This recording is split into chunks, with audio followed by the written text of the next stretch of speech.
With that, I would like to call the meeting to order, and I would request all of you to stand for the Pledge of Allegiance. I pledge allegiance to the flag of the United States of America and to the republic for which it stands, one nation, under God, indivisible, with liberty and justice for all. Thank you.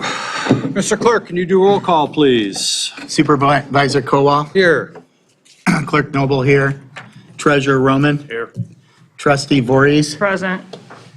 Trustee Smith. Here. Okay, we have two missing tonight. We are going to make a change in the agenda.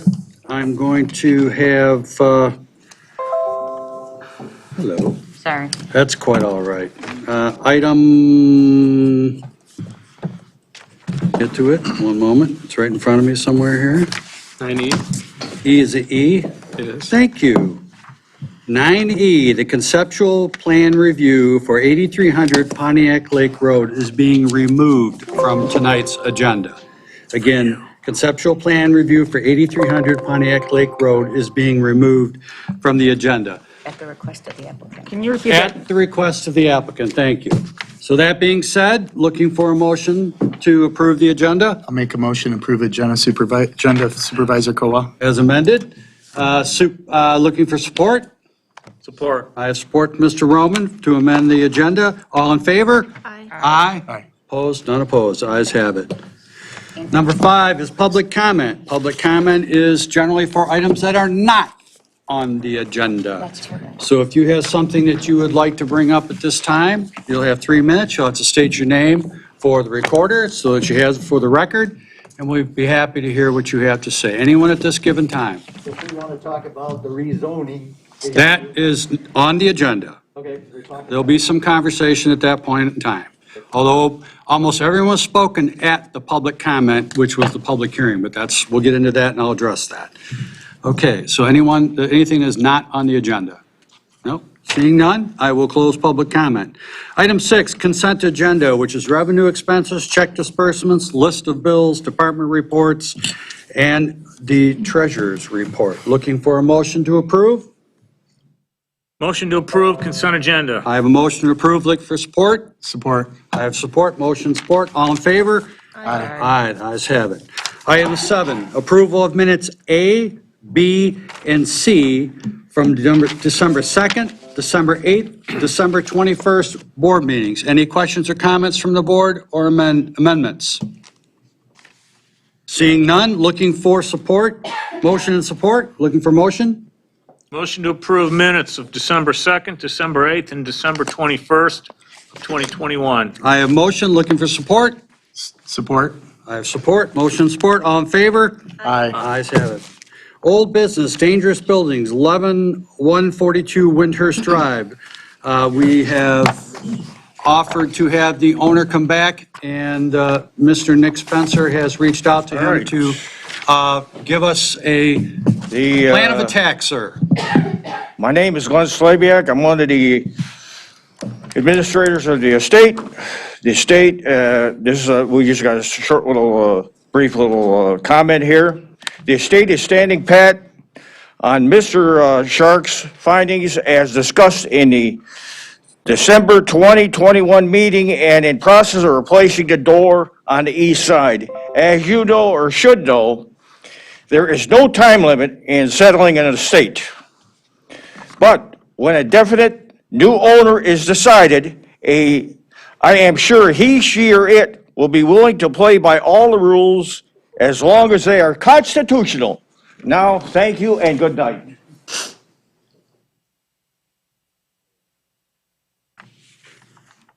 Okay. Thank you very much for that input. This is an interesting job. I will tell you that. Okay. Okay, so at that, Mr. Spencer, I'm going to turn this over to you. This particular second time around at the request of this board to extend a olive branch, so to So speak. I've reached out to Mr. Slabiak, left him a message, have not heard back from him. It's the first I've heard from him. He was sent a letter, which he obviously received, one of the two. But I haven't heard anything, have not received anything from any contractors since the last meeting. Okay. And keeping with the dangerous buildings hearings officer and their recommendation to demolish this building, and the now multiple attempts of this township board to reach out to the individuals to come to us with a plan to remedy this problem, and the apparent, I don't know how to describe what just happened twice now. I don't. I am going to say that I would like to pursue the original standing order for demolition, order demolition within 30 days, and I'll make that in the form of a motion. Looking for support. Support. I have motion, I have support. All in favor? Aye. Aye. Ayes have it. Thank you, Mr. Spencer. Your answer, you have your answer. Okay, Second Amendment to zoning ordinance number 58. Mr. O'Neill. Thank you. Tonight you have before you for second reading, the short list of amendments to zoning ordinance 58 that were sent along to you by the Planning Commission. You have in your packet the red line version, so you can kind of compare and contrast the original verbiage with the proposed.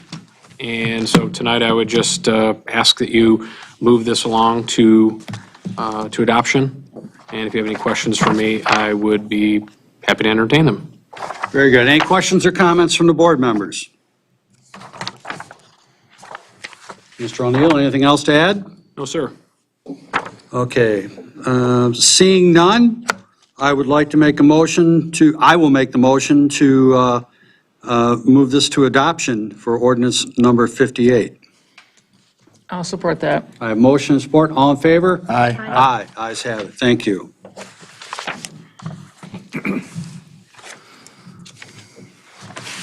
We have a request to reconsider the CIA Corridor Improvement Authority proposal. There may be some procedural things we have to do here. Council will guide. And we had information at our last meeting of which the board was trying to make a decision as to which way to move on this. And in light of some new information of which Mr. Roman, who was kind of like the architect of the last motion, I'd like to give the floor to you. All right, thanks, Rick. So last board meeting, when we talked about the TIF, we did not want to double dip TIF money with ARPA money. It was our thought that one of the areas that you can use the American Rescue Plan Act money is on new infrastructure. What's happened since that is that the government has come out with new instructions as to how you can use your American Rescue Plan Act money. We can now put that money into our general fund and use it for general township uses. What that does is it now frees up looking at new sources of funds to pay for new infrastructure, not only for a new township hall and public service building, but for the additional 20 or so acres that are going to get developed as well. With that change, it makes a whole lot of sense now to move forward with this TIF so that we can use that tax incentive money toward infrastructure. Any questions from my board members? I think we went into great depth on that last month. I think we all have a clearer understanding, and we've had some explanation as to the proper way to approach that, and I believe that we are now going in the right direction. If you'd like to make a motion? So I'll make go ahead. Technically, you should do a motion We're going to rescind. motion to amend something previously adopted, and then vote on that, and then make the motion to amend. What did we previously adopt?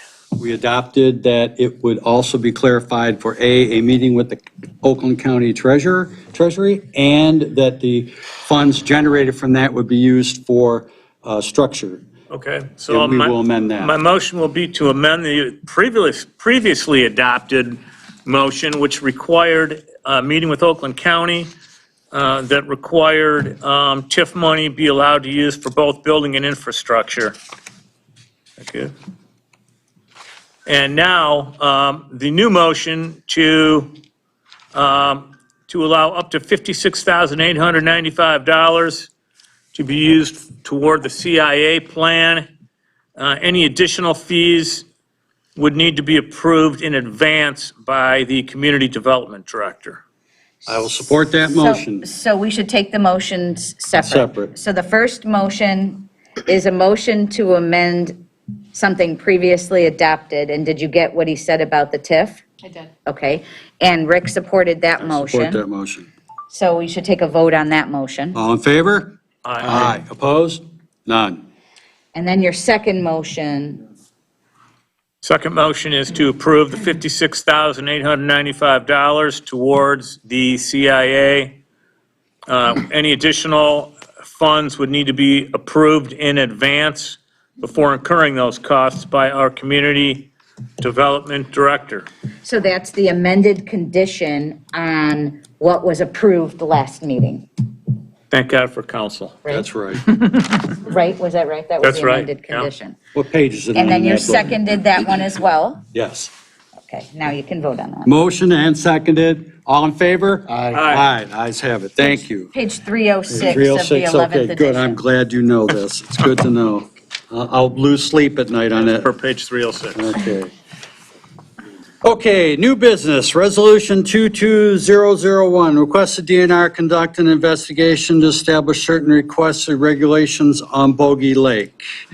And what this boils down to is that we folks are living in a changing world. As you know, General Motors has sworn by the Holy Automobile Oil Pan that they will have 30 new electric vehicles out by 2025. We are seeing the conversion of our mobility change before you, basically going from my dad's time when he was a little boy and rode in a Model T and watched a spaceship land on the moon, and now the space shuttle.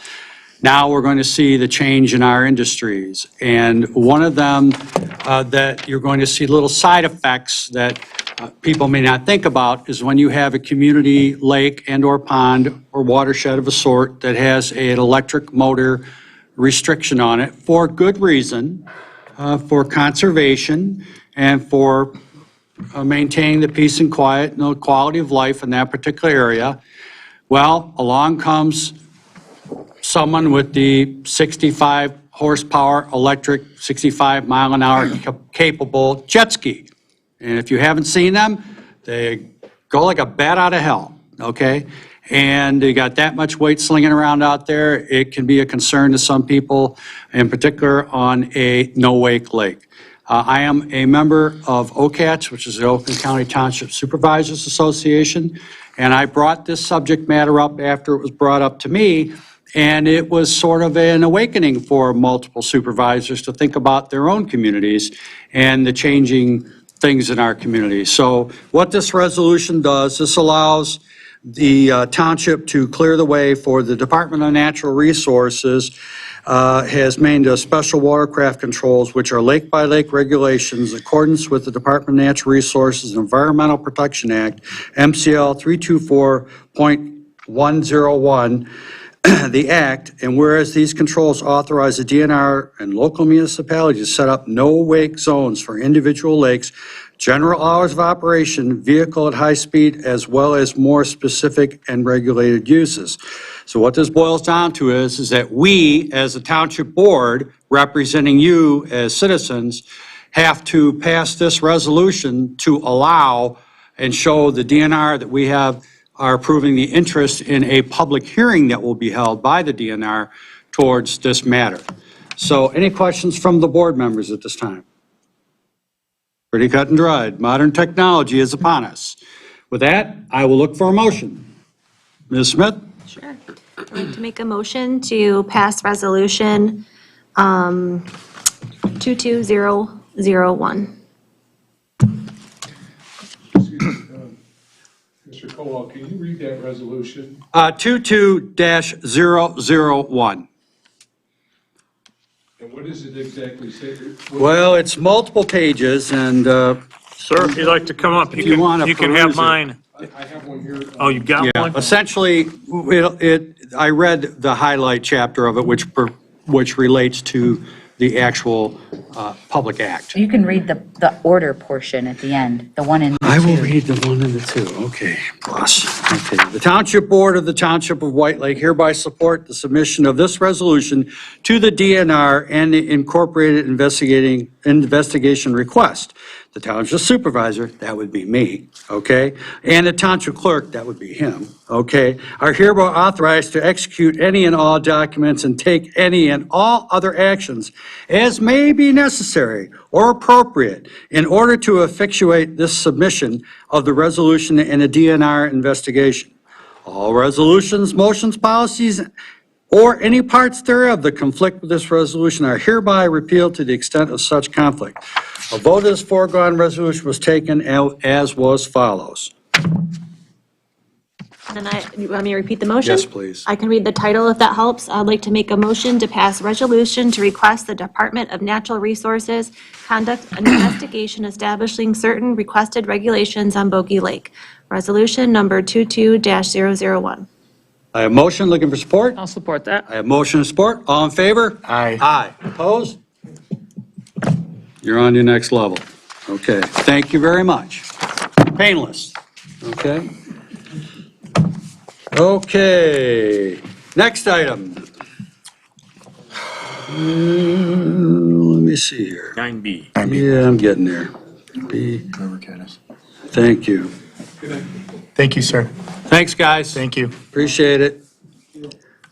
9B, we are at the first reading of the River Cayuse Development rezoning request.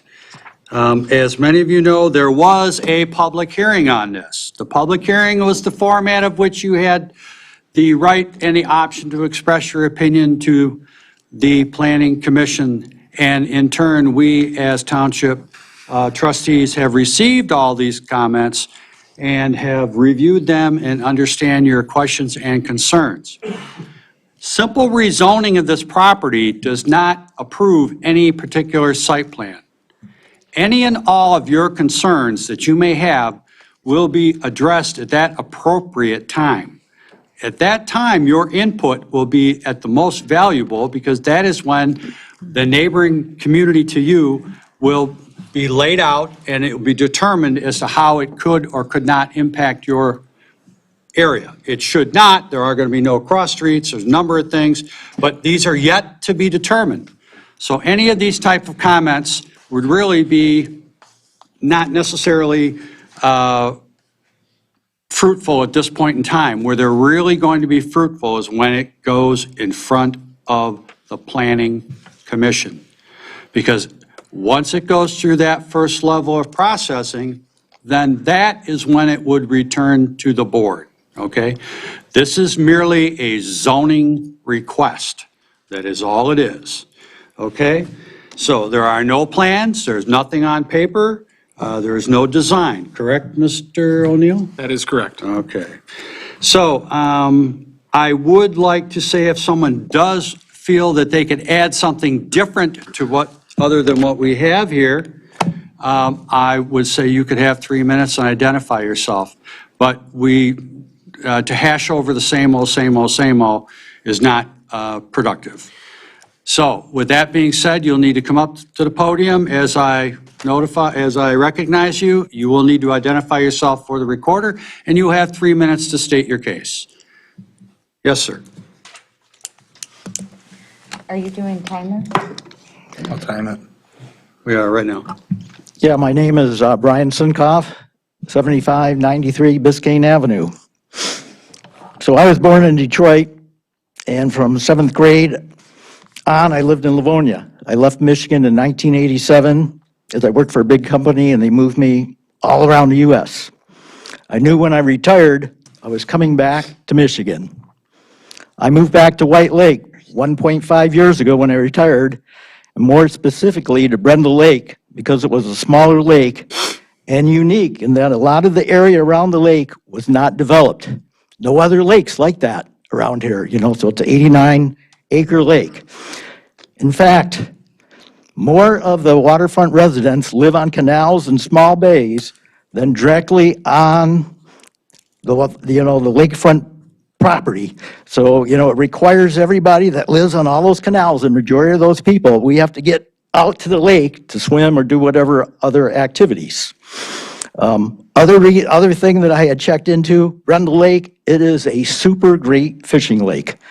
I can take somebody there that's never fished on Brendell Lake during the summer, and I can guarantee you they will catch a fish. It is amazing fishing. This is why I moved to White Lake and specifically Brendell Lake. There are many residents on the lake that have lived there for over 40 years. I have carefully walked the property proposed to be rezoned RM2 and believe it is one of the most sensitive pieces of property around the lake and could greatly damage the lake, its fishing, and the headwaters of the Huron River if multifamily units are allowed to be built on this property. Already you can start to see the muck to build on the north side of the lake from runoff from M59.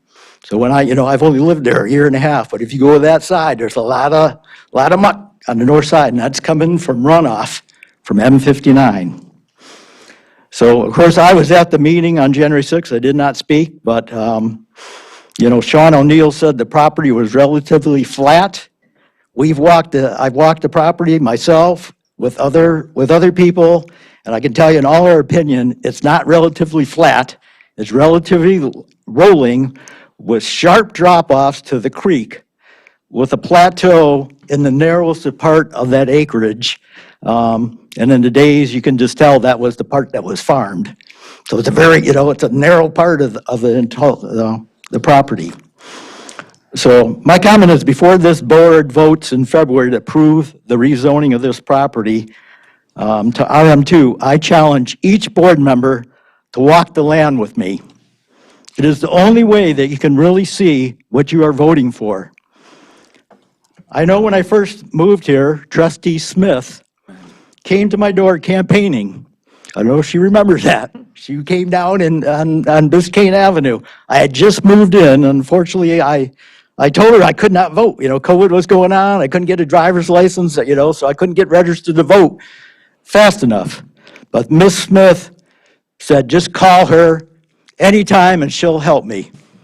So hopefully you're going to walk the land with me, and I hope you can get the rest of your members of the board to do the same thing. So I'm counting on you to do that. Lastly, I found it very interesting during the Planning Commission meeting on January 6th that no one, not even Sean and Neil, stated that the township already had a relationship with River Caddis to develop the Civic Center and Public Safety Building and surrounding area. This relationship, which appears to be contractual, started well before June 2021. Now I understand how this company from, now I understand how this company from East Lansing found out about this piece of property that has not been developed for all these years and for good reasons. Thank you. Thank you, sir. Okay. Anyone else at this time that would like to add something? And thank you, you were not of record before, so please come forward.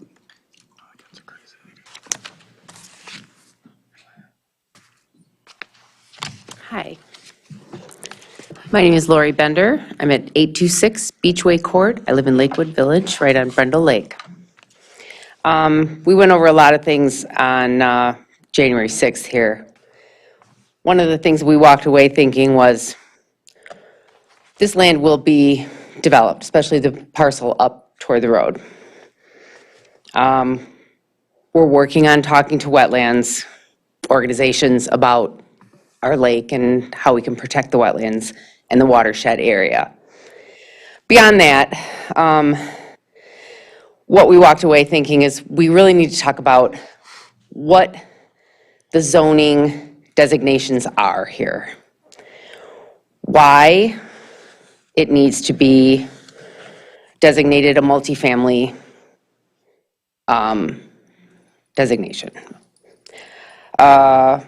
In the application, the applicant stated, rezoning the parcel to RM2 is compatible with the character of the surrounding area. According to some of the zoning maps that we've discovered, which we can, public record, RM2 is not customary for White Lake Township. So that is something that we would like you to think about. A large amount of people in that area poses many problems, which we've all talked about, including traffic, and other concerns about the lake. But if there's a possibility of considering a different zoning designation, we would appreciate that. Single family would be more compatible with the character of the surrounding area. Or RM1, which I am not super familiar with, but I understand it is less units per square acre. The triangle parcel of the lake, I don't understand why that has to be rezoned to multifamily. And I know there's some legal things about that, but I would like you to seriously consider just making that wetlands area, zone it for what it should be. It's a watershed for our lake. So, thank you. Thank you. Thank you. Anyone else at this time? I'm Joe Anica. I live at 770 Beachway. And I guess I should first ask that concerns like ours, we did discuss them on the 6th. I want to say something too. I have some questions. I think the questions to, create some thought with you to look at the legalities of things. But I do have a few questions, but I did have a written statement I'd like to bring up.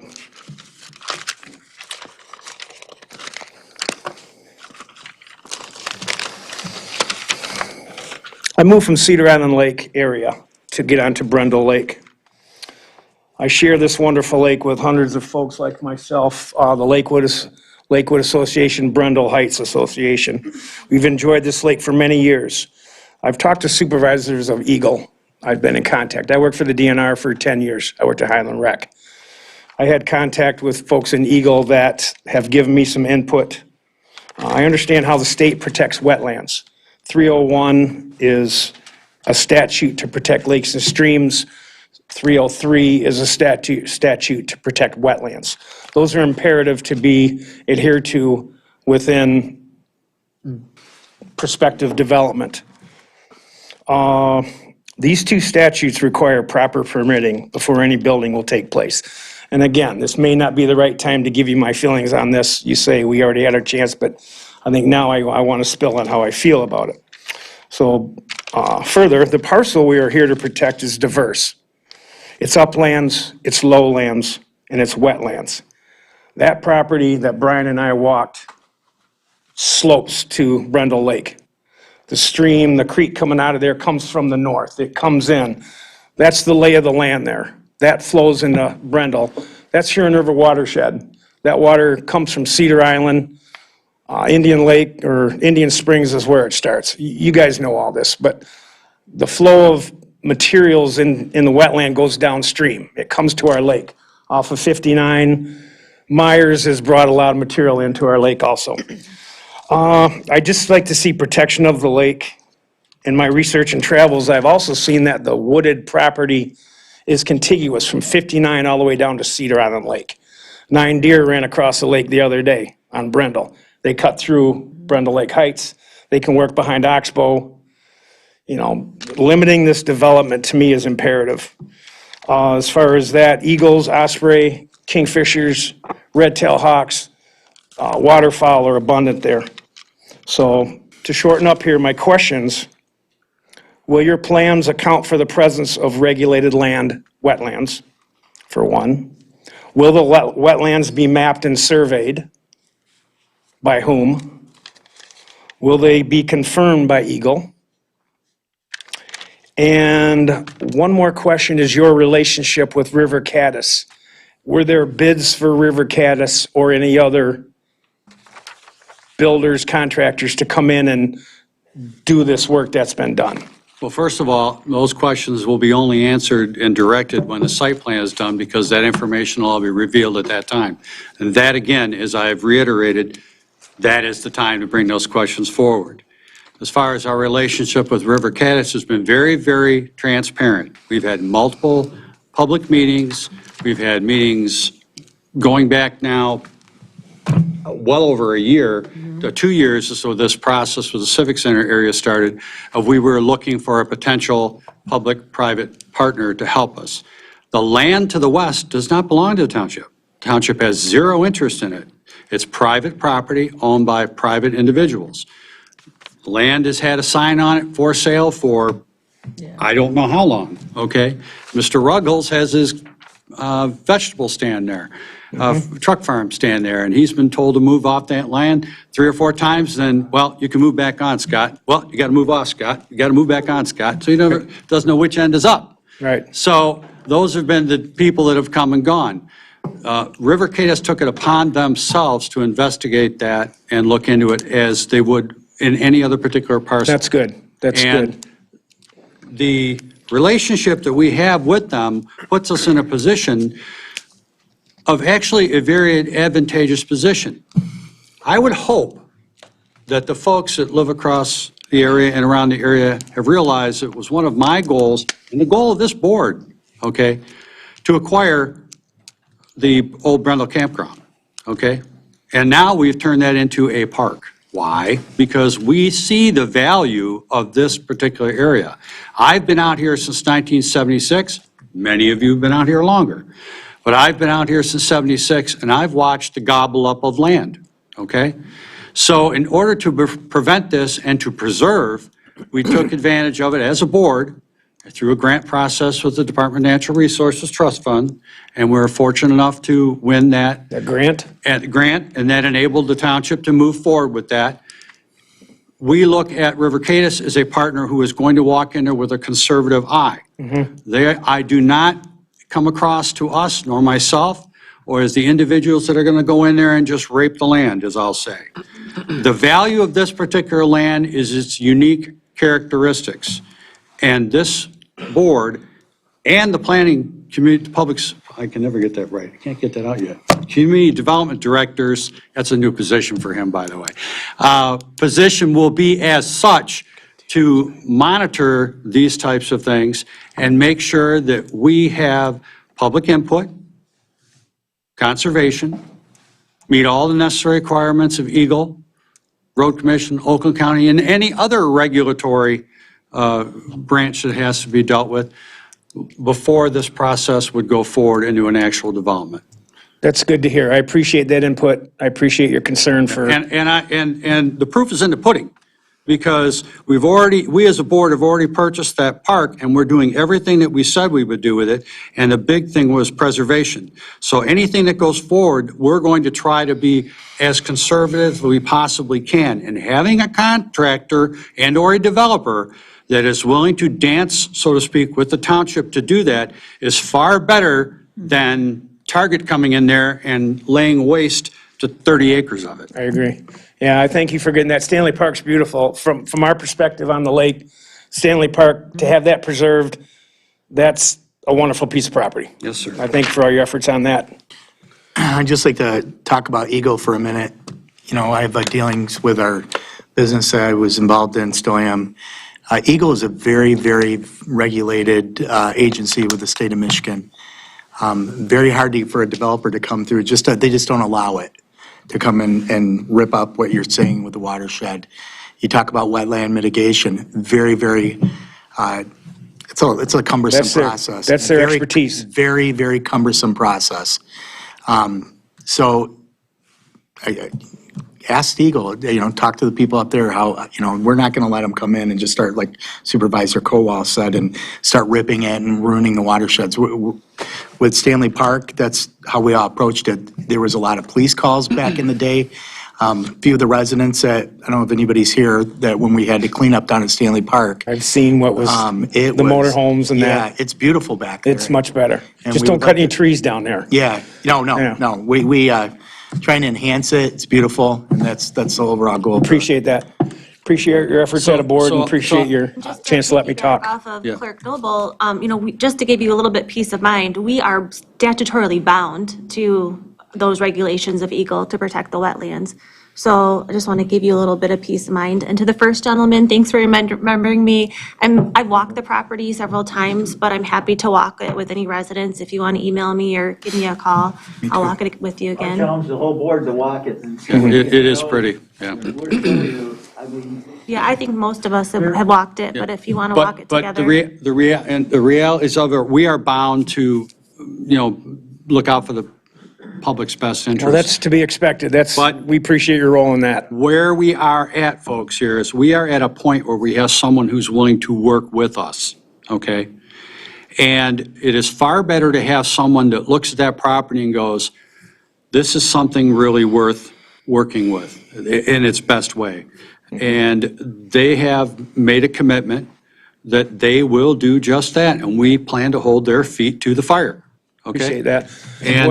And for that, you may not get everything you want. Right. It may not be the ultimate plan, but it'll be a hell of a lot better than a big box coming in there or a larger strip center coming in there or something of that sort and going through it. And just because it says multiple doesn't mean it's what you're necessarily thinking. Multiple can oftentimes have less of an impact than single-family home. Single-family home, you've got to create a home site for every single house. Run a water main, every single house. Sewer, every single house. All of these things happen in a single-family use. When you have multiple or cluster, today we have turned into a condominium society or attached and or detached. It's much more efficient use of the land, much more conservative, less carbon footprint, and things of that nature. So these are all the types of things that we are very much aware of, and we want to make sure that, and I believe I can speak for the board in this case, that this board is definitely wanting to have something there that is the envy of every other community because of its unique characteristic and what is that. there. Two more things before I get down from the stand here. The motto that you have, White Lake, four-season playground. Keep that in mind. I appreciate your discussion of from 1976 being here. I just hope that the dollar signs flashing don't create a, That's not what's driving this. compared to preserving that property, so, Well, again, we have an opportunity for someone to work with the township and with the community to preserve as much of it as possible. Just like other projects that come through here. When there's other projects that come in what I call sensitive areas or areas of economic concern, those projects had better have some benefit for the community and the surrounding residents, whether they're lakefront, canal front, across the field, around the corner, whatever it is. It has to be done in such a manner. We only have so much land, and we can't, I don't want to look like, I love Waterford, it's great, but I don't want to look like Waterford, and I don't want to look like parts of Bloomfield. thank you. All right? Thank you. Mr. O'Neill? I'm sorry. Just a comment in regard to the gentleman that just spoke. You talked about contracts. The contracts that have expired and that are currently in place with River Caddis are for consulting, studies, cost estimates, that kind of stuff. There is no contract in place yet for any development, and I just wanted you to know that. But for that to materialize, River Caddis is going to need to put their competitive hats on. They're going to need to sharpen their pencils. I hope that, River Caddis doesn't think that anything is mudded and completed. It's not. We're looking out for the best interest to the township, and they're going to have to sharpen their pencils. Do they have to bid in terms of being either a planner or a designer? I'm not going to get into all the dynamics of that right now. If you want to come in and have a chat, this could go on for 2 hours. We're here to talk about the rezoning, okay? And again, all of the nuts and bolts, and where the road would go, and potential housing sites and things of that nature, that is the golden opportunity at the time of the Planning Commission. And that's when the land use and how the land is going to be used and where the buffers are going to be and what area is considered highly sensitive. Where can we go? Where do we need to stay away from? How are we going to connect via a footpath potentially to the township properties so that the beauty of that area can be something that the persons of this community will all have the ability to walk through as an extension of the Stanley Park system. These are things that we're trying to take into consideration on the larger picture of all this. Now, this isn't a tap dance and show. We've already got a track record that shows we're going in the right direction, and this is a continuance of that. So the things that we're doing here are trying to look out in the absolute best interest. And I've kind of gone a little bit out of sync here because I didn't let Mr. O'Neill speak. So now I'm going to let Mr. O'Neill take over the official end of the business if there's no one else that wants to have the floor for 3 minutes. Well, the importance of this is why we're here Right. speaking, so. I'd just like to Appreciate read that. one last thing, say one last thing. We just promoted this gentleman over here for a reason.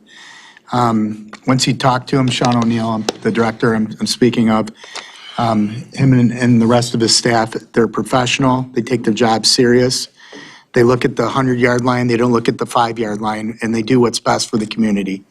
So there's a lot of moving parts in this, and this could go to the wayside. We're just at step 1, step 2, step 3, and I have full faith that he's going to lead us in the right direction.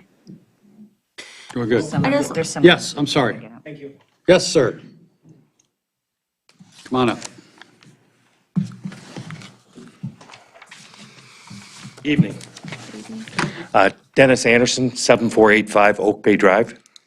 And I would be right directly across from this proposed zoning change. I really appreciate what you guys are trying to do for the city of White Lake. I think your partner in a contractor, in this developer, is a great fit for our community. And I think the people that I have spoke to in my community, in Lakewood Village, Carla Hills, where I also own a home, everyone that I spoke to feels that that corner does need to be developed. I think that it would be great for our city. It's a cornfield, and it's a fruit stand, and it needs to be something nice next to the library that you're putting in, the new civic center, police station, fire station. It needs to be something that is appropriate for the city. Where our concern is the M2 zoning designation. We feel that that is very dense population for this area. I mean, we look at the planning, and what we say in the master plan is that this is a rural community. It starts right off with White Lake is intended to be more of a rural community. Yes, we have water and sewer now, which develops along M59 and will allow us to develop. We're going to grow according to the master plan, and if we look at what the population growth is for the next 15 years, is that we're going to grow by 2,600 people. Well, if you even take that number and you blow it away and say, okay, White Lake's not going to grow by 2,600. It's going to grow by more than that. It's going to grow by, say, 6,000. We double it. Say that planning and that thought was completely out of bounds. Okay? So for 6,000 people, how many residents do we need to build? How many new homes do we need to build, new home sites? Is it 2,000? Kind of round out to be 2.77 per household. So if we just round it off for easy numbers, we go to 6,000, 3 people per house, we got to build 2,000 residences. Does that make sense to anybody? I mean, we all live in this community. I don't think anybody here lives in a condo or an apartment, do you? Anybody? Anybody? We all live in our homes. That's why we moved to White Lake. What I'm saying is that how many new projects in single-family homes or condos have been approved in the last year. What are we building now? Is it 800? Something like that? About 800? There are projections. So really, we're already approved about 800 homes, single-family dwellings. What you're giving with the M2 zoning proposal is that you're going to allow us to build what? Another 800 on the corner of Elizabeth Lake? I know we're not going to do that because you're going to protect it. But what we're saying with this variance is that you could. And that's what we're very concerned about. So basically, what you're saying is over the next 15 years, is that a third of the new residents to White Lake are going to live at the corner of the Elizabeth Lake and M59. That's what could possibly happen. Are my numbers wrong? I'm not saying that you're going to approve that kind of a. I'm not going to debate it with you. Right, you're not going to because approve that kind of we development. don't even have a plan. We're not You talking about don't have a plan or anything at all. We're only But what talking I'm about saying the zoning. is that Right. what we're doing is we're giving a zoning to be able to do that type of development. We don't need to give that type of zoning. M1 is much more consistent with the master plan. M1 is much more consistent with what we see in the citizens that I've talked to and your constituents to give us the power, to give you guys the power to make the decision for us. And we really appreciate that you really are looking out for our best interest. But we believe that M2 is not consistent with the master plan, not consistent to what the residents that live in the area want. And we hope that you'll look out for our best interest. I'd empower you and ask you and plead to you to go back to your developer. And we really, I've looked at him, I've looked at what they've done. They do great work. We really think you're going to look out for us. Go back to the planning board, take a look and see if M1 will work for a development for that corner. I think it's much more consistent with what the city wants, what we want as citizens. That's all we're asking. Okay, thank you. Is consider that. Anyone else at this time? I'm going to close the comments at this time then, and I'm going to turn the floor over to Mr. O'Neill. Thank you. So you are aware that on January 6th, the Planning Commission had a public hearing, and many of the folks were here for that meeting. It was quite well attended. There were probably dozens of people standing in the back. I think there were probably close to about 80 people here. We received many similar comments at that meeting. We heard from a couple dozen people. And after careful consideration, the Planning Commission recommended approval of this rezoning request. To be more specific, the requested rezoning is to move approximately 44.8, and we had to get into this in great detail because it is a little confusing because the land division hasn't been done yet on this parcel. Applicants requesting to rezone approximately 44.8 acres of the approximately 53.41 acre parcel known as 12-21-426-005, excluding the northeasterly 8.61 acres, which is the very corner area. We've talked tonight about the fruit stand or the vegetable stand. It's the corner where the Elizabeth Lake Retail Project is under consideration currently, as well as approximately 20 acre parcel known as 12-28-226-001 from agricultural to RM2 multiple family residential or any other appropriate zoning district. You'll see, and this is just how the mapping software from the county worked, the line is pretty faint here on the majority of the property, and then it's super bold here on this triangular piece, which I believe, according to most participants and those familiar with this area, mostly wetland, it says 20 acres, but as you can see, a good portion of that acreage is in the water, and that'll be important in just a minute. The planning consultant did a review, and at that time, they mentioned that this property was flat. Brian, you're probably in better shape than I am, but I have walked that property and know it's far from flat. I think Mike did a quick estimation. It's roughly 60 acres of, thank you, not 60 acres, 60 feet of change in topography from the highest point to the lowest. So everyone here is very familiar, being that we purchased property immediately adjacent to this a couple of years ago. We're very familiar with that property and understand not only the topography, but the environmental sensitivity of this property, including the wetland that's immediately adjacent. It runs through the property and is immediately adjacent to the lake. The review from McKenna and Associates yields a recommendation that says that the requested RM2 zoning district is consistent with uses outlined in the master plan for the planned community area, basically multiple family. Rezoning the parcel to RM2 is compatible with the character of the surrounding area.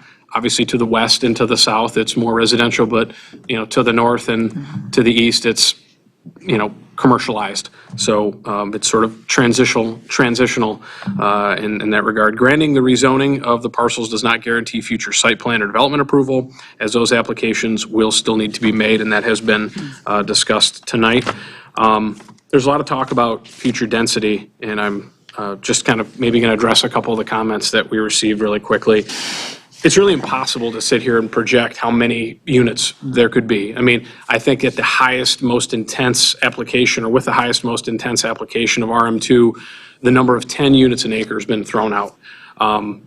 But in this 63-ish acres, 73 acres, there's a couple dozen acres probably that are undevelopable. It's either underwater or it's a wetland that's highly regulated and wouldn't be allowed to be touched. By the time you net out the buildable area, it will be significantly different from 73.41 acres. It'll be significantly less. I don't have a number for you. Obviously, as we move ahead, a wetland delineation will need to be done by a wetland expert. That was a question, a certified wetland expert, and it'll be reviewed by Eagle.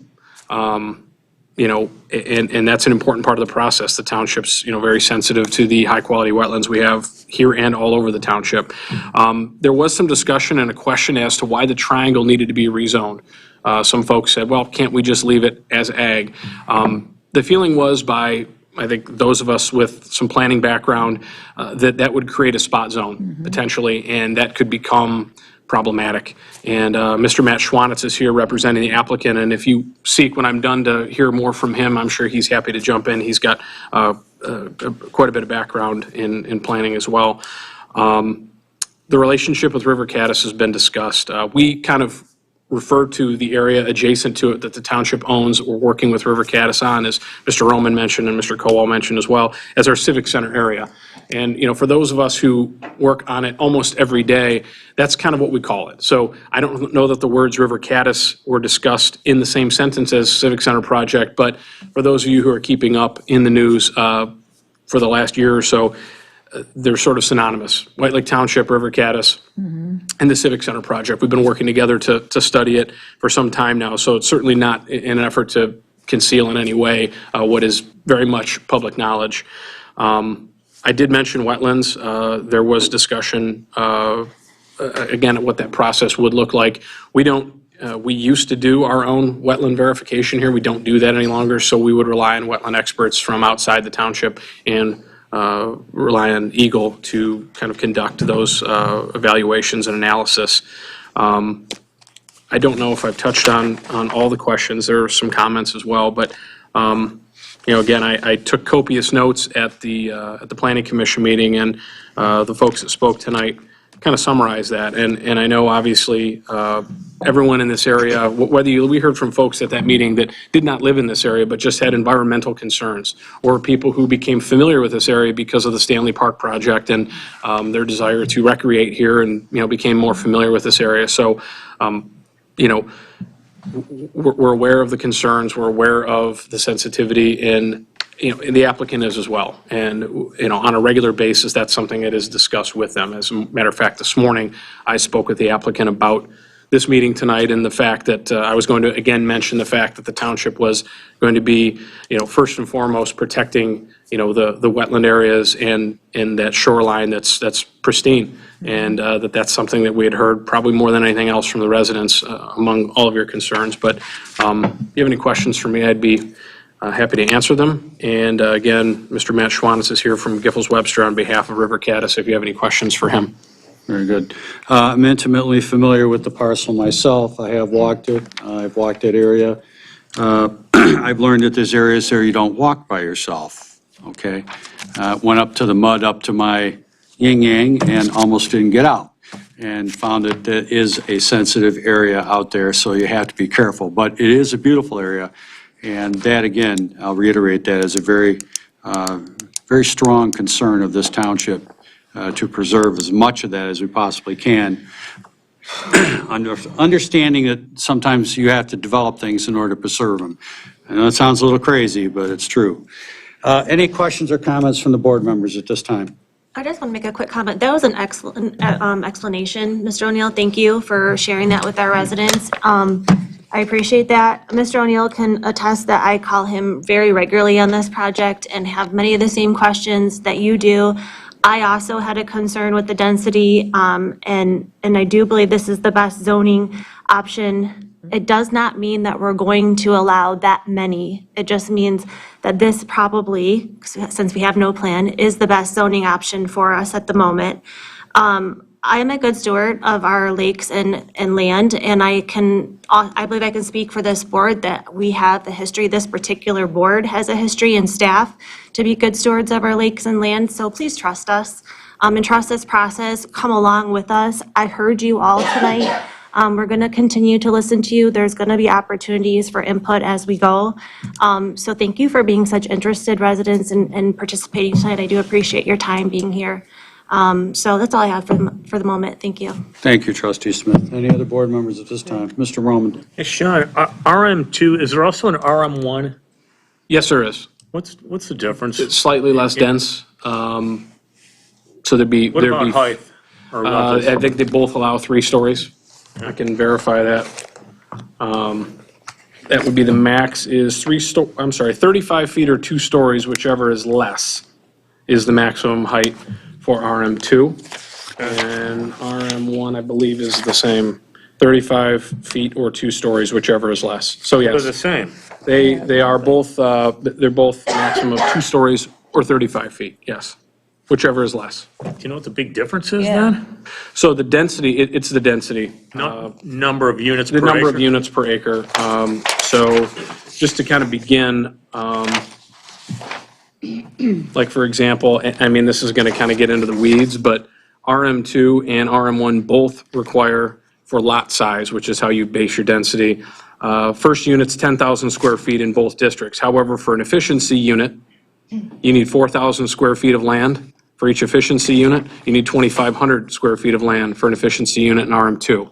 So it basically follows that same pattern where you need a couple thousand, roughly, square feet more land for RM2. So the more land you need, the lower the density is. So when a site plan, assuming this does get a site plan developed, it could actually qualify under both, depending on what they submit. It could. It could, absolutely.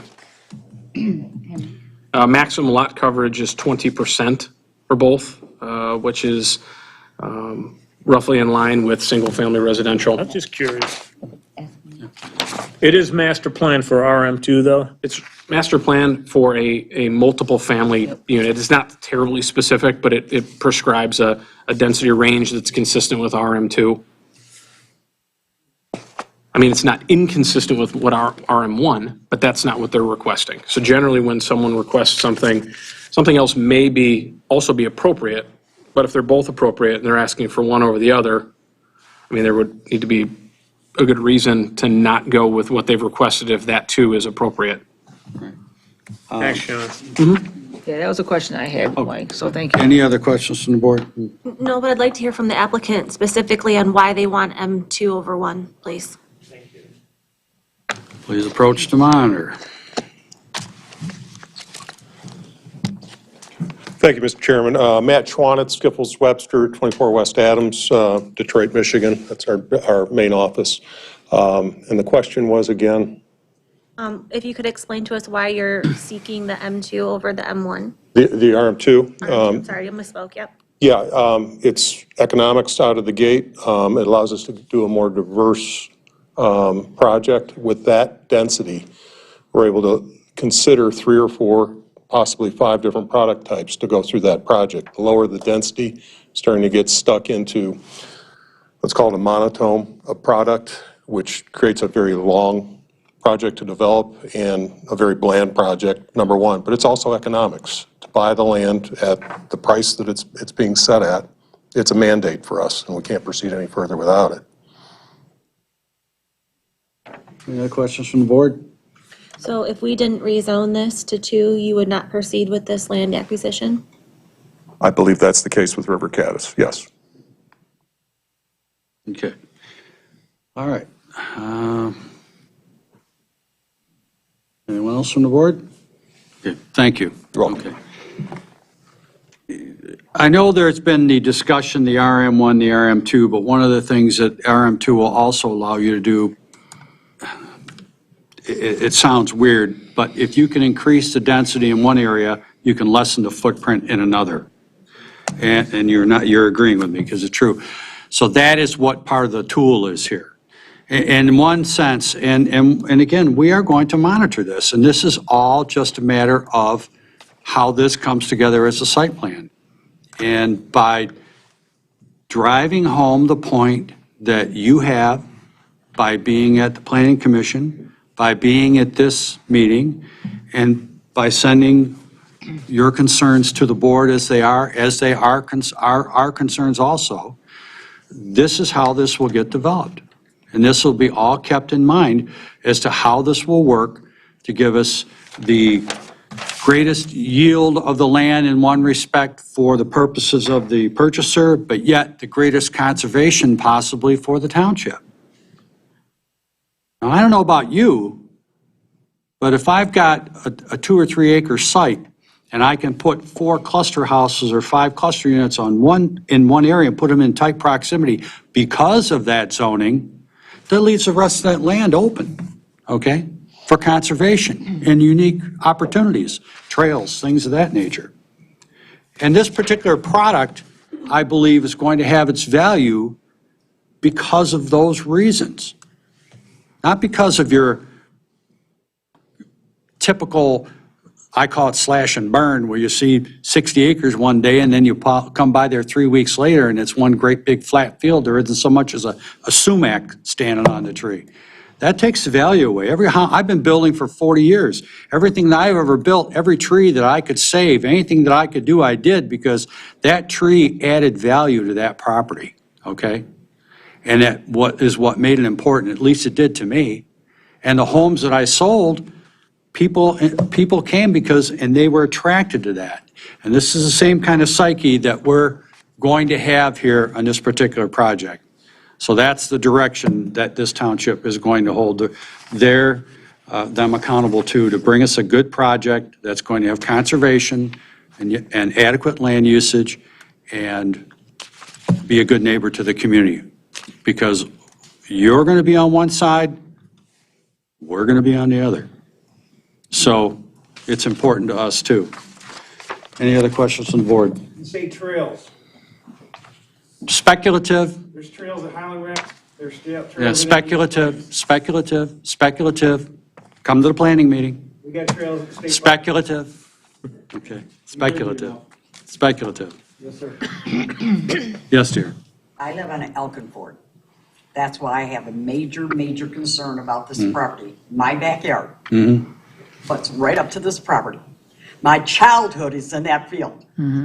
I understand have lived that. in that neighborhood for 68 years. And Understood. so I have major concerns of what's going on back there. And that's why you Please, come to the I'm planning hoping commission. That you guys that we elected are going to do right by us, people that live in Brendell Heights. That is our intention. We're going to work Because with, you guys can be voted out as easy as you got voted in. understand that. And I hate to say it, but I have a passion about what goes on in that back area, very badly. I understand. So please take into consideration the residents of Brendell Heights Barb, if this is, and that Brendell Lake. if this is any help to the residents, I'm going through the same thing myself. Where I grew up in the rural part of White Lake. My childhood acreage that I grew up on is doing the same thing. And it's hard on me, Barb. So I get ya. It's hard to accept it. And I'm just hoping that my elected officials, that I voted for every single one of you guys, does right to Brendell Heights.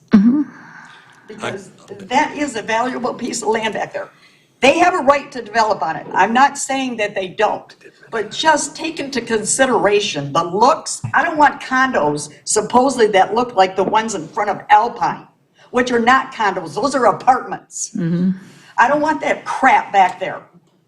So please take into consideration the people that live in Brendell Heights and the surrounding areas, just please, I'm just begging you guys to take it into consideration. Again, I hear you, Barb. we understand that. Don't want it flattened. And I think that if you look at what we've been trying to do and again, what we've already accomplished and what we are continuing to try to accomplish, that is the direction that we would like to see this go in.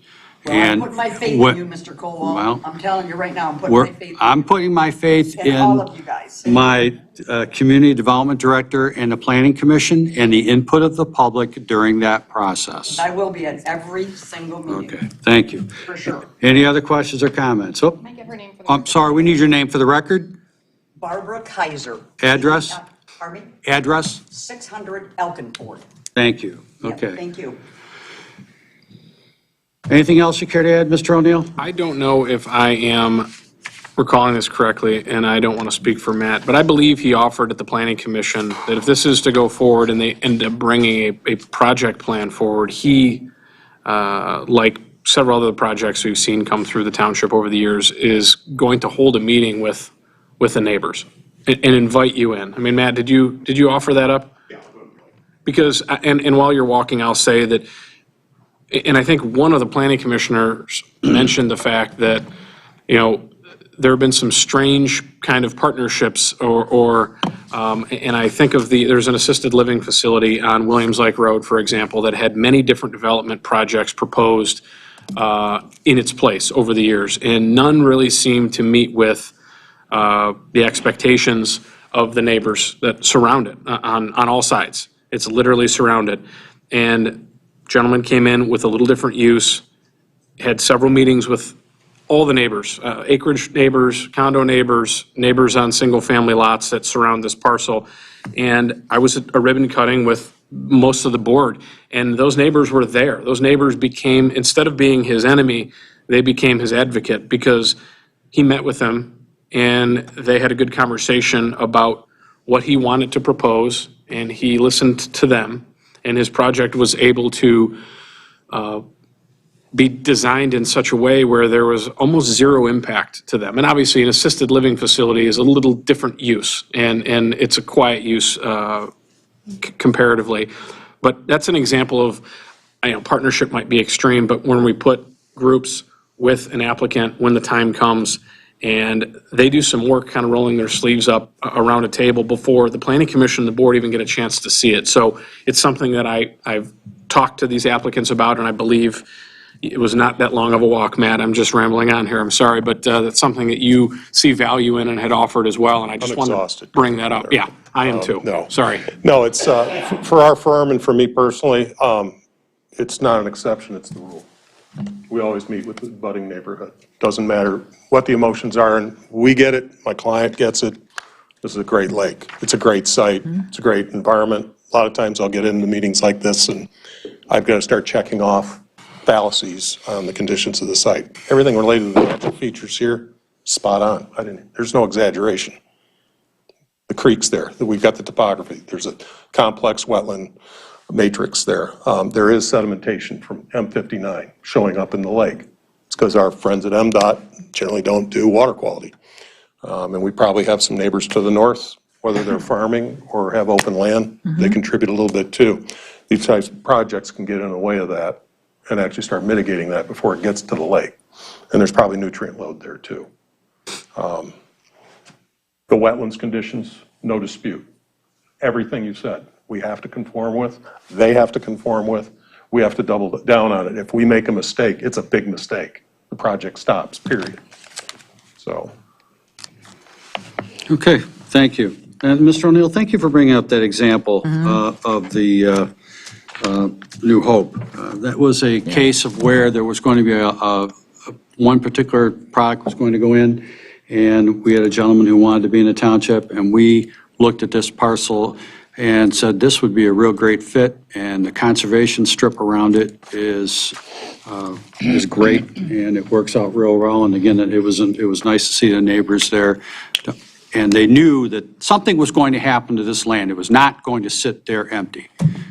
But the product that ended up being in there, and I would encourage all of you at some point down, they're not open yet, but at some point in time, to take a look at that. If you're in that, any courtyard in that particular facility, all you see from every direction, except a little bit to the east, and that's because that's where the driveway is a tree line. So you see everything. These are the type of amenities that this board wants in this community. We want to maintain some of our rural integrity to the best that we can. We walk a very fine balance. I heard people talking about the development, how many homes are this and this, the other thing. The blessing that we have here and the curse that we have here is we have all this state land.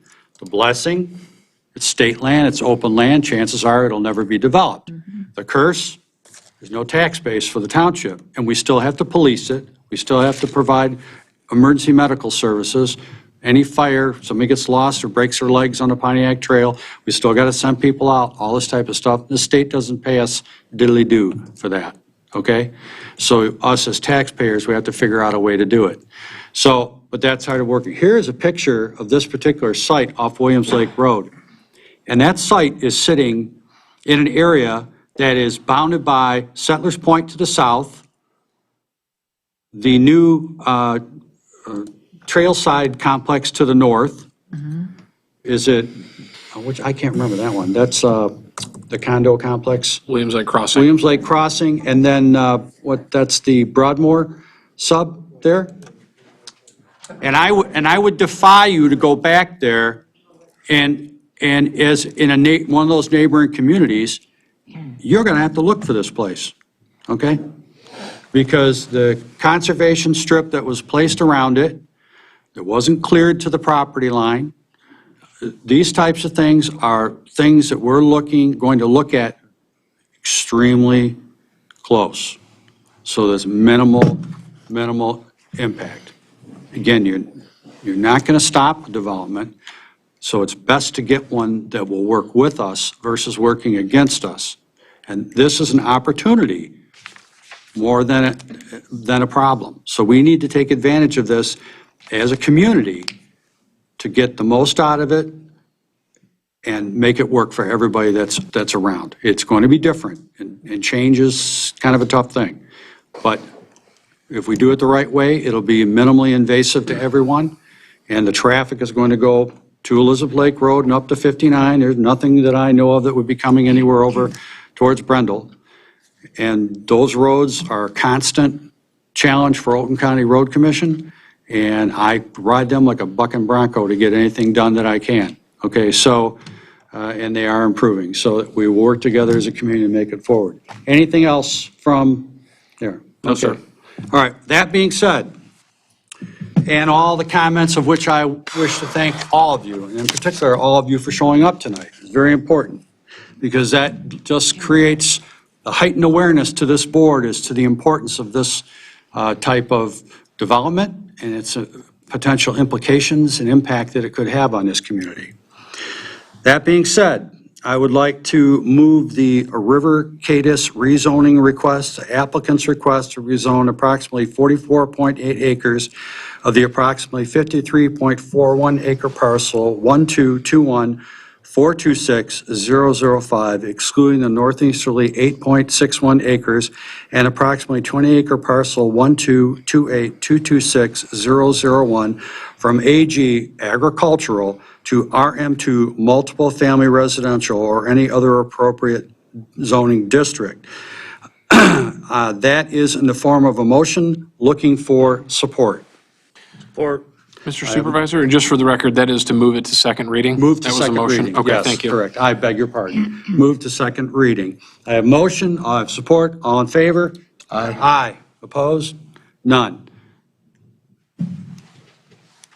We're not going to let you down, okay? But you have to be a part of the planning process. That's on all of you to get your 2 cents in there. Thank you. Thank you. Thanks for coming, those who are Thank you. leaving tonight. Okay. Preliminary site plan consideration for Taco Bell. Another Taco Bell. Mr. O'Neill. Thank you. Let me fly us over here.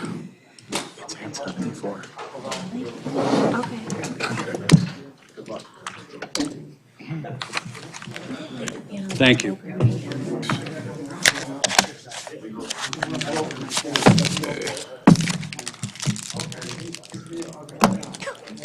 This place goes zzz, zzz, zzz, zzz.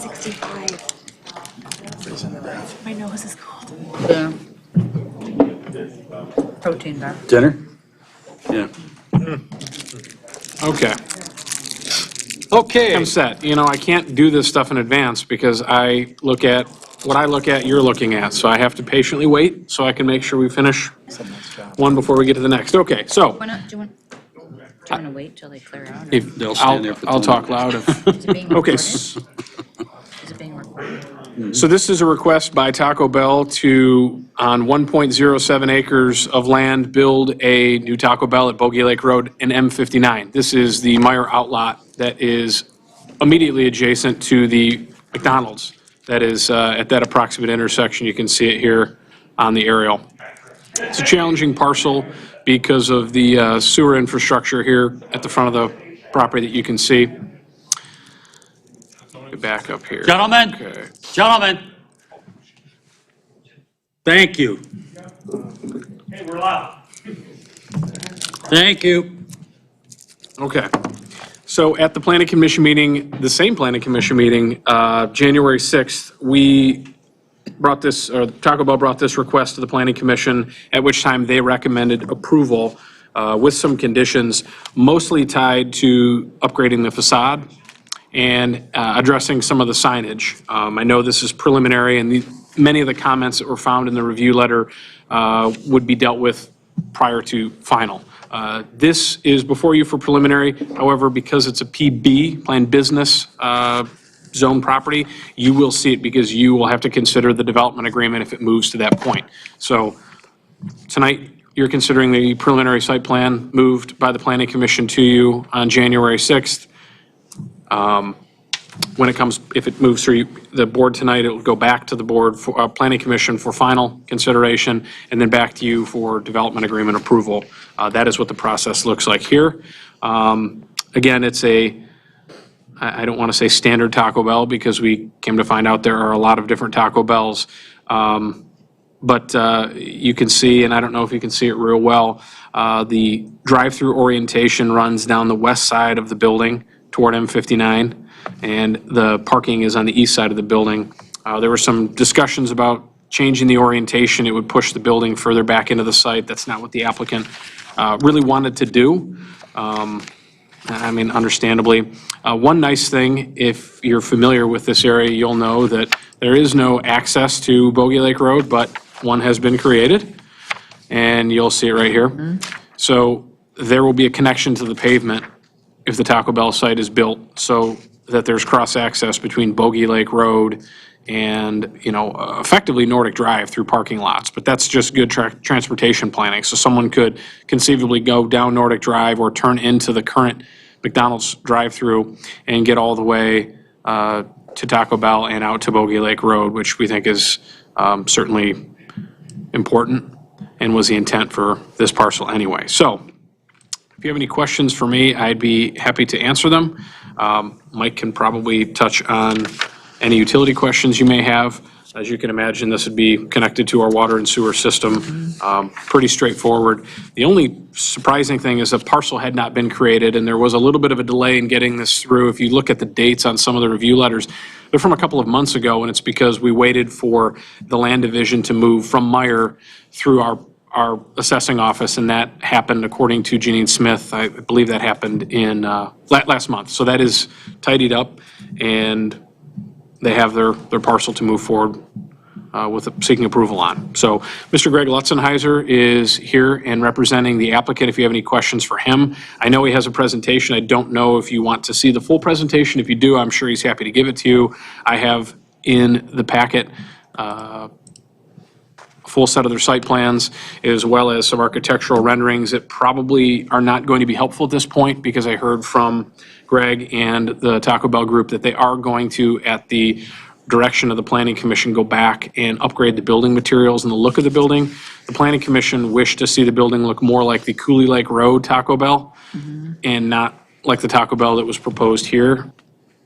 I agree with them.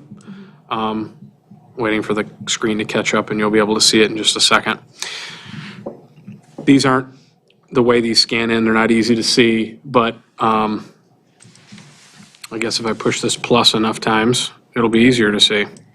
So this is what was originally proposed. They were not pleased with this, so it will look more like the Cooley Lake Road Taco Bell. And I can very quickly take us down there. I don't want to ramble on here, but I do want to make sure you kind of get a full picture and understanding.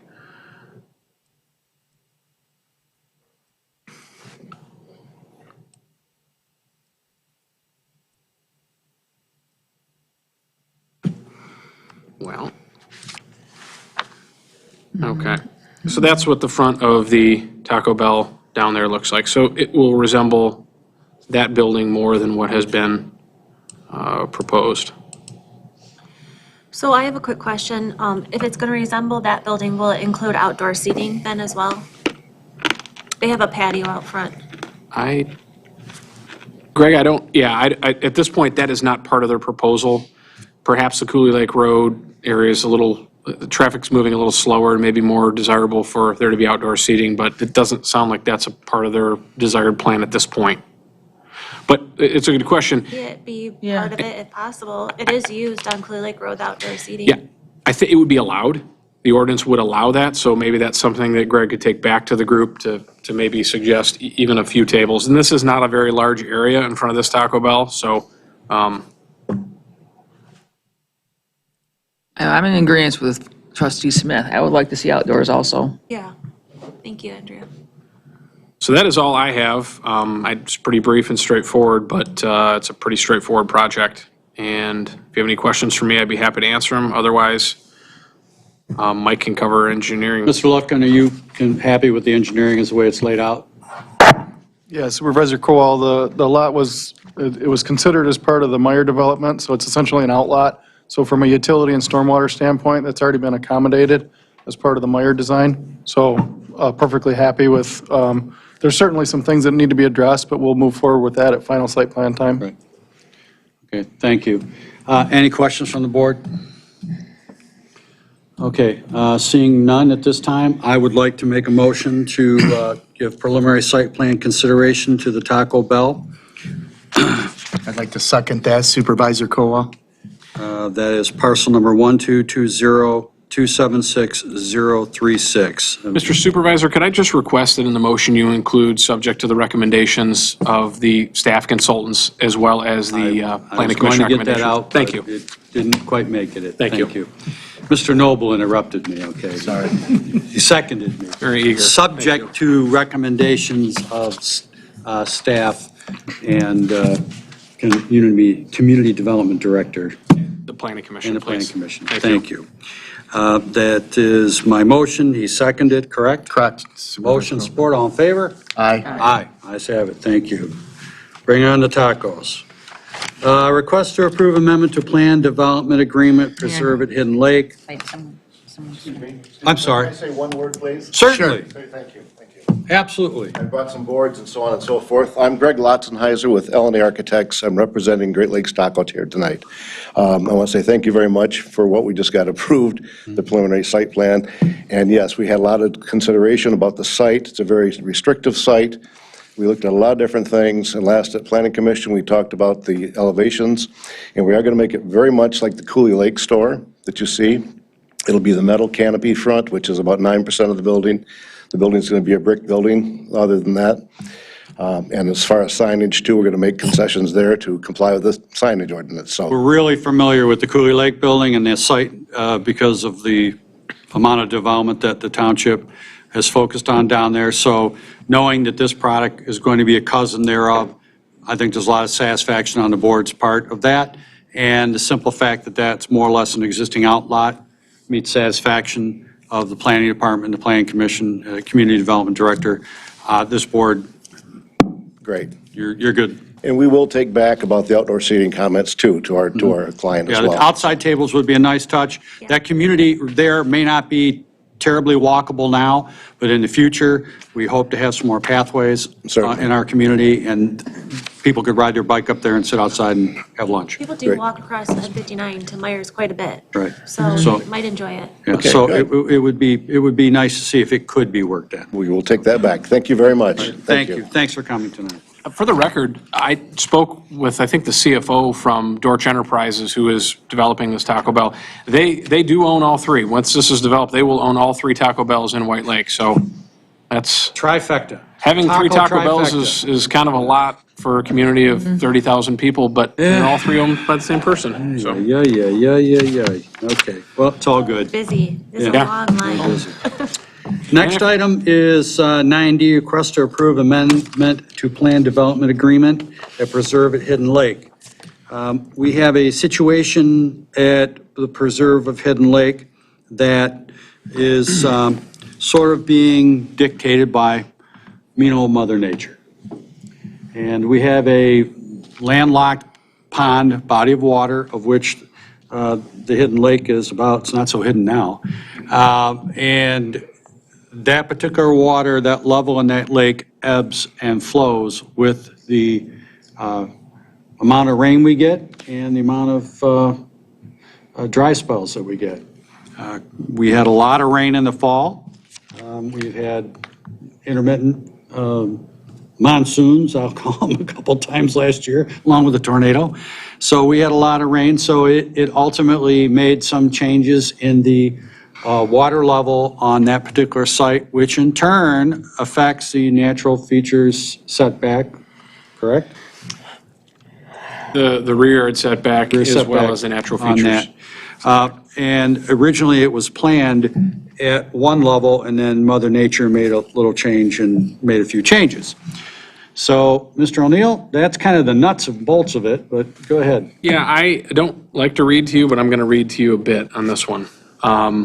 First, some comments, or should my memo, and then comments from Mr. Powell, who is out of town, but mentioned that I would share some of his comments with you all. So we recently became aware of an issue with the pond level at Preserve at Hidden Lake Residential Development Project. Actually, Nick was out there doing an inspection and noticed this and sought some clarity as to what was going on out there. Because of the way the project setback requirements were approved, the rear yard setbacks and the waterfront lots were set at 40 feet and were based on the water level observed in 2017 when the project engineering began. Additionally, a natural feature setback of 25 feet is also required for all structures. Due to recent weather and an influx in stormwater generation, the pond level has risen to a point where homes and attached decks on most waterfront lots cannot meet the setback requirement. It is agreed by staff and the township engineer that this increase in pond level was unforeseen and that a resolution was needed to address the impact that this change has had on the approved building envelopes. Mr. Patrick McWilliams, the project engineer, the applicant's engineer, will give a brief presentation, and he did a really nice job at the Planning Commission and kind of bringing it all together, and I think that'll be helpful, as well as some input from Mike and Nick. He'll give a brief presentation to further explain the situation as well as a proposed resolution. Planning Commission received this presentation on January 6th and made a recommendation to the board that this amendment be approved and that the site plan exhibits be updated to reflect the proposed changes. It is anticipated by both engineers that this water level is at the worst-case level and that it will recede over time. In your packet, you have Pat's letter, and Pat's here. I think before we go to Pat, though, I don't know if Mike or Nick have anything else to add. Certainly, we're going to discuss it further, but. I would just say, with hindsight being 2020, probably looking at that water level as a setback was probably not the right move. I think we all feel that way. Moving forward, that won't be the case in a situation where you've got a variable water level. So it wasn't apparent at the time of plan review what that impact would be. So that's why Nick found the problem when he went out to the site, so. Anything to add, Nick? I'll just add, in case there's a concern of water levels rising to flood a basement or anything like that, most of these basements are 6 feet higher than the water level. So that's not a concern here. The concern was all had to do with the setback requirements and the approved site plan. So just want to reassure everybody, it's not a matter of flooding out the site or flooding a basement, so. If you're talking the floor of the basement is 6 feet higher? The floor of the basement. Floor of the basement. Is about 6 feet higher on most lots than the water level currently. So. Okay. If you don't object, I would ask Pat to give a similar explanation as to what this plan shows and why it was kind of arrived at. And just to back up to, ahead of the planning commission meeting a couple of weeks ago, the three of us and Justin spent, every day that week, Monday through Thursday evening with Pat and Craig, trying to kind of come up with a solution to kind of resolve all this and move it ahead. There's actually a home that I believe has a basement going in now, and there have been several other homes that have been built. So it's kind of in the middle of everything. This didn't happen at a great time, not that there's any great time for something like this to happen. But I appreciate their willingness to work with us and be flexible. There are a couple things that he can probably touch on that were beyond what we were asking for that they added to the plan that helped to further, I don't want to say restrict, but further really kind of define and put I guess, a more fair presentation forward that actually involves deck encroachments. And, if you would be willing to hear from Pat, I think he can kind of get into some of this, if you'd be willing to do so. Before they start their presentation, can you read the second memo that you have? If you'd like me to. So I have an email from Mike Powell, who I believe spoke with Craig this morning. And I told him it's a little lengthy. There's engineering, legal, and planning issues that he cites, and it's tough to really summarize it because it's about a page and a half. So I'll maybe read the engineering and Better sit down. Engineering and the planning, and then Lisa can kind of summarize maybe some of the legal options or ideas that we may want to include if you want to move forward in this direction. The email begins, "To my colleagues in the White Lake Township Board, I have some major concerns over the requests being reviewed tonight and their impact on the future homeowners in White Lake Township. First of all, I want to state that I do not have a personal issue with reducing the rear yard setback from 45 feet to 25 feet. This is an issue the developer has to deal with to each homeowner. My concerns can be divided into three separate areas: engineering, legal, and planning.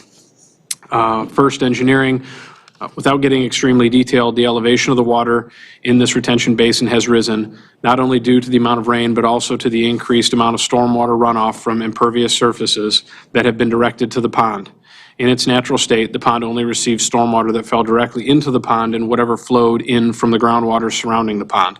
A major concern of mine is that the pond has risen 2+ feet already and the development is only half constructed. The only way the elevation of the pond and the only way the elevation of the water in the pond can drop is from evaporation or transfer horizontally through the ground into the sand surrounding the pond.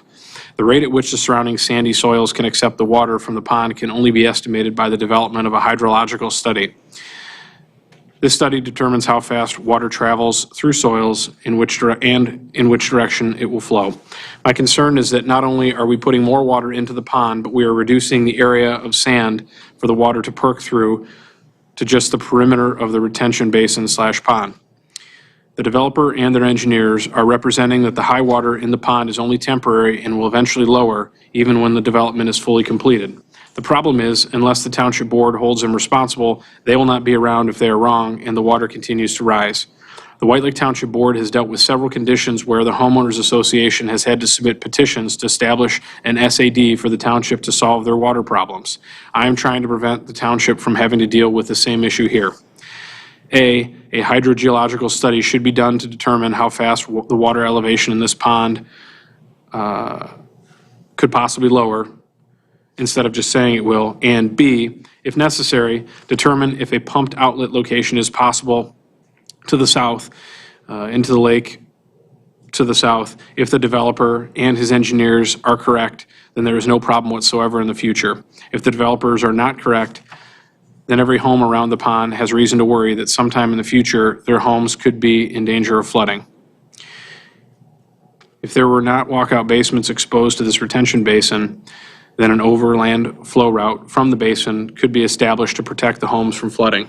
I do not believe that White Lake Township nor the future residents should take this gamble without at least a plan to deal with the potential problem. I'll skip legal for now. For the planning portion, he said, I would like to have the board note that with the changes being requested, these will be the smallest lots that I know of in all of White Lake Township. Excuse me, I'm not convinced that if this were presented to us for the first time today, that this board would approve such small, usable rear yards. Unfortunately, it is what it is, and if the developers are wrong, rear yards will be even smaller if the lake/pond continues to rise. Thank you for reading that, I appreciate it. Sure. Lisa, I don't know, I think you have a copy, so I think, do you want me to? I don't think we need to go into the legal issues.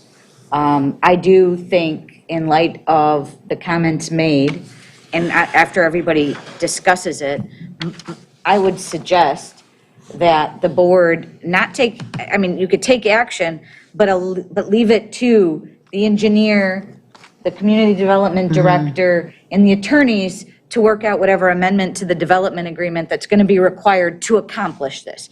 I don't think, it sounds like from any of your consultants and staff, that anybody really has a problem with this request. The problem is fixing it for the future, so this doesn't become a continued issue every year. And next year they come back for another amended, and next year they come back for another amended. And so those are the things that we would, if you would authorize it, that we would work on behind the scenes with the developer to try to come up with a solution or some thoughts on what can be done, which can then be incorporated into an amendment to the development agreement, which is likely going to be required. Is that fair? That's fair. And I think that's what Mr. Powell was intending in his, to kind of summarize his, either to have something that resides within the development agreement or within the master deed and bylaws that talks about the responsibility of, and it makes kind of an acknowledgement that this was an issue now, so future owners are aware and would be required to be part of the solution. And we talked, so you understand, Mike Powell did contact me, and I know he contacted Sean with this concern because he couldn't be here. And then Sean and I and Mike Lufkin got on a call and had these same conversations.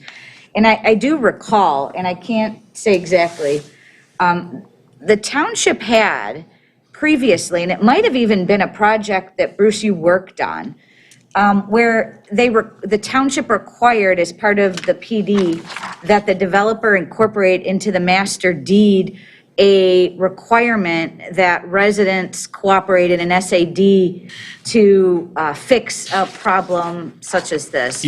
You know what that is? It just hit me. Ivy Glen has a pump chamber already built into their pond, so if it fails, just dawned on me, Lisa, they can simply put a submersible pump in, but the pipe and the infrastructure is already there, and there's already an approved connection, I believe, as an emergency to Williams Lake Road through, an RCOC arrangement. So it's there, the pump just would need to be, I think there's even power to it. I mean, it's set up to where. It's all set up. Yeah, I think it just needs a pump if there's ever a failure, and I think it's set up to where, as a temporary measure, you could go out there with a temporary pump, in an emergency and pump the pond level down until a permanent pump was installed. And that is in the development agreement. That was, you mentioned it earlier and I did not recall it until just now, so. And I just throw that out there as there are options. It's just a matter of needing to sit down and figure out the best option for this development. So Lisa, would it be appropriate for this board also to consider like any precedents this might be setting in the future when you look at it? I think that, as Mr. Lefkin indicated, that this type, it was an unusual situation when it was approved, and it's one of those things that we've learned our lesson. Okay. Unforeseen. I understand it's unforeseen, but if we take any action to move forward and these lots become this size and an unheard of small size, I don't want a precedent set. So we're okay there? Yeah, I don't think it would be. The lots are platted as they are, and at some point in time, the water may come up, as we know, but also most likely will go down.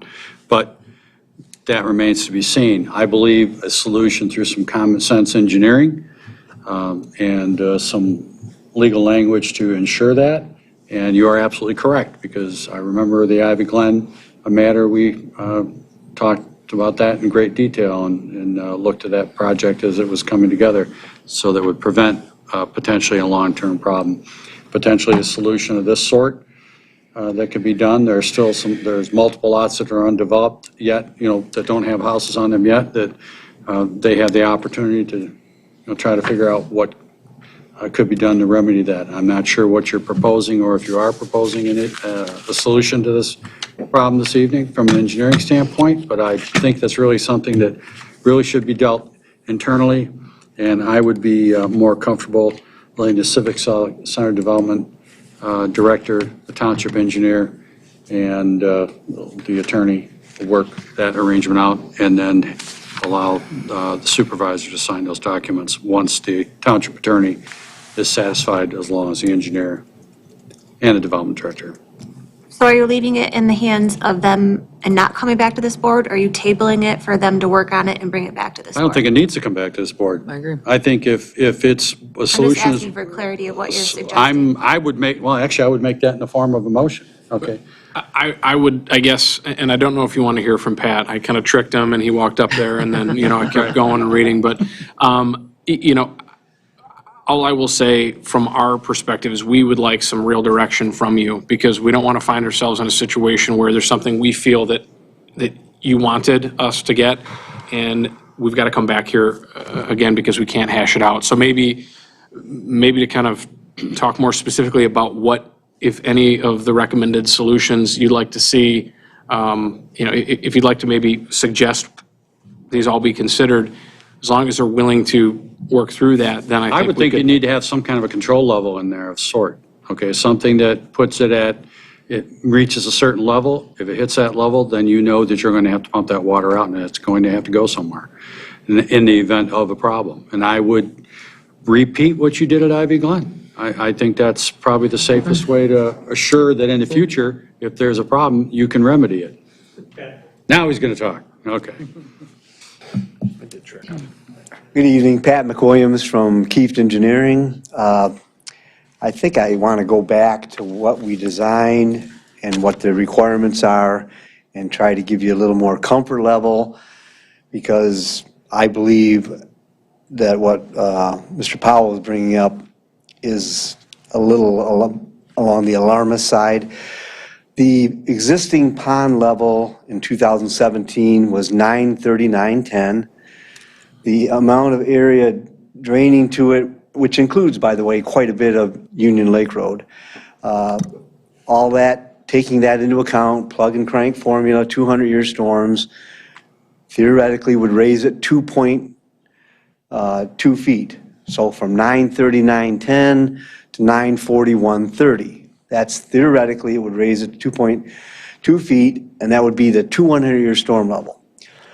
We all know we had a lot of precipitation this last year, and the highest it's gotten, and we've been monitoring it now since about the end of summer, is 941.50, 2/10 higher than the quote 200-year storm level. So it did get above it, 2/10 higher. Then it went back down. A couple weeks later, it dropped 2/10. Then we get another big rain, and this is a few months ago in the fall. So it's never gotten higher than 941.50, and in each case, it started to go back down. What we believe is happening is, because it is a sandy site, it's going horizontal when it gets to a certain height. Now realize, I know I'm throwing a lot of numbers at you, the 1 foot freeboard elevation, that's 1 foot more of cushion, safety margin, is you take 939.10, add the 2.2 to 941.30, which is a 200-year theoretical 200-year high water level, and then we added 1 more foot to 942.30. 942.30 is that 1 foot cushion that, we want to be above no matter what with any basements. What's our lowest basement level? Lowest walkout, they're all walkouts around the lake, 947.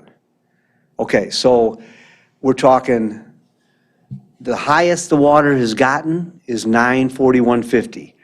The lowest, there might be 3 or 4 that are at 947, 5.5 feet.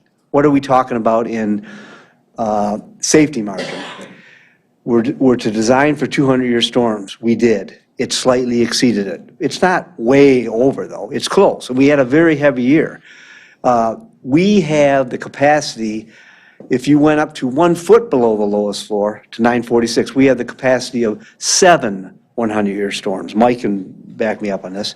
If we went up to 947, not that we would want it lapping at the basement floor, but if we went up to 947, it'd be 8 100-year storms. We don't have a small margin of safety. We have a huge margin of safety. And now, I know Ivy Glen, because I worked on it, Ivy Glen was similar in some ways, but different in others. This has no outlet at all. There's no chance of getting an overflow route anywhere. Ivy Glen had an existing road commission storm sewer going by that was higher, but not way higher, but it was available. So in an emergency situation, we created what you talked about, the pump, where it could be pumped down. Has that ever needed to happen, by the way? No, it never has. But anyway, that's been, I think, 7 years ago. Anyway, if it had to happen, you could drop a pump in there and pump it into the existing storm system to the road commission. We got a permit from them. So that was nice to have. And if we had a storm system to do that too, I'd say I'd be all for it, but there is none. We are the lowest, and as you can see, by a lot. That's why we do have so many extra storage, storm level storage capacity, 7 or 8, as I said. So I just want everyone to know that it's not close. It's not even close. And we have had only, say, a year of experience with it, but it has gotten up and started to go back down. Now, the other thing, Mike said that we were only half built out. I would disagree. Almost all the road systems in. There's one more, what, about 500 foot, 400 foot road that has to go up and tie into Hutchins. That's phase 4. All the rest of the road system is in. Now, all the houses aren't in yet, but the other thing is all the vegetation isn't back in yet.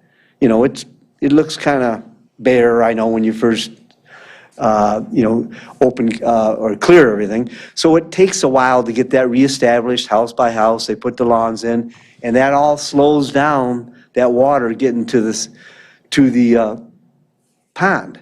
So right now, we're probably as vulnerable as we're ever going to be. Now, I know we're going to add more roof area, but we're also going to add the other way, more lawn area, more trees over time, vegetation that's temporarily gone. So I don't see us being way off from where it was originally designed. Now, the one thing that Mike Lefkin mentioned, is the idea of the setbacks.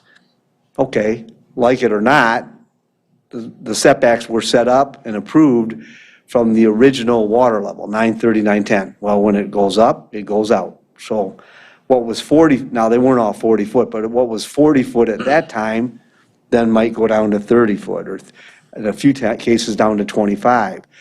And that's where this all came up. Nick started to question, wait, the water's way closer. We need to have something that's not a moving target to go by. So, I know I'm kind of throwing a lot of numbers at you. So what we did is we said, look, 2 weeks ago, or 3 weeks ago, when we came up with this revised unit building rear envelopes, we said, the water's gotten to 941.50. The freeboard level's 942.30. We've never even gotten close. Let's use the freeboard level as the worst case scenario, and let's make sure in all cases from that high freeboard level that we have always at least 25 feet to any structure, any building. So that's how we set it up. Now, in most cases, even right now, we probably have 30 feet in most cases. There's a few closer ones, like Nick pointed out. So that was part of what we came back with. It was a revised, reduced unit envelopes. We pushed them back up the hill more so that we would always have 25 feet from this theoretical 1 foot freeboard line, if you follow me. And then the other part of the problem was decks. What are we going to do about decks? A deck is supposed to be 25 feet away also, all structures. So if your house is only 25 feet away, what are you going to do about a deck? Well, after a lot of back and forth conversation, we said, if there's any encroachment into the 25-foot at all, the deck is going to be limited to only be 12 feet wide, which after a little consensus discussion, we feel like you got to have 12 foot to have a deck. I mean, you need some room to make it worthwhile. So we said if that house, if that deck is going to encroach, whether it's right at 25 feet or whether it's all the way down to 13 feet, whatever it is, the deck is, if it's encroaching into the 25 foot, whatever amount it encroaches, it can only be 12 foot wide. I know that's a little hard to understand what I'm saying, but we didn't want someone saying, well, we got the house back a little out of the 25 foot, and now we're gonna put a huge 20-foot deck and be only 13 foot away. Because what the discussion with Sean and everyone was, if the house is 25 feet away from the high water level, the most we'll give them is a 12-foot deck, which would mean they could be 13 foot from the deck to the high water level. Well, we don't want to say, well, okay, move the house back to 30 foot away. And now they can encroach not just 12 feet, but 17 feet. Anyway, the point is, it was going to get pretty confusing how to say, where do you limit the deck? So we just said, if they're encroaching at all in the 25 foot, the deck is only going to be 12 foot. That's it. I don't know if that helped or made it worse, but that was what we were trying to come up with, is a solution to help Nick when he's going out in the field, to know that he's always going to have 25 foot, no matter how high the water gets, and it's never gotten as high as that 1 foot freeboard, and then also to know what the deck is limited to, what the deck envelope it is. So that's what the whole point of redrawing that plan was about. I hope that helps. Is there any questions about any of it? I'm hearing how to handle the distance, but I'm not hearing a solution for any future rise in the water level if it may happen and be unpredictably high. Well, I pointed out only that we have a huge margin of safety. Yeah. And also, again, it's not a long period of time, I understand, Liz, but we have seen it get up to 4150 and go back down a couple times now.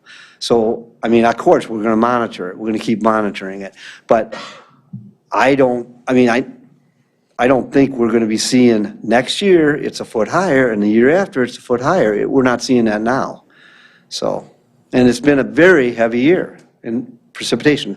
We haven't measured it for the last about a month now. I suspect because we haven't had much snow, it's probably down, again. In 2 weeks, it went down 0.2 back in November. So I just think that we're getting a little overly concerned. We have a huge margin of safety, and we will be monitoring it. I mean, we'll continue to check on it. And yeah, Mr. Lookin, do you concur?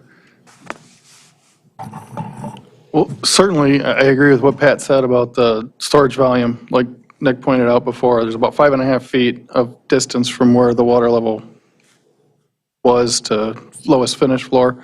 And like Pat said, you got about 7, we're talking about back-to-back 100-year storm events. That's a lot of water.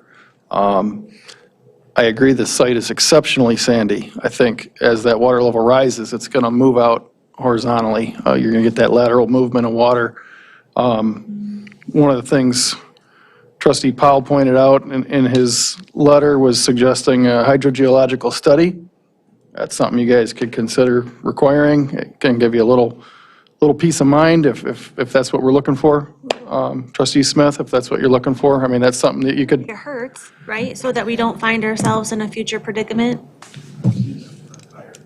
Yeah, I mean, it's something you can consider requiring. I mean, at the end of the day, it's going to be a geotechnical engineer making a prediction on what's going to happen. It's going to put some science to it, obviously, but I don't know that anybody can accurately predict with all the variables going on exactly what that water level is going to be. Got to be reasonable, Right. within reasonability. So I am not familiar with what something like that costs.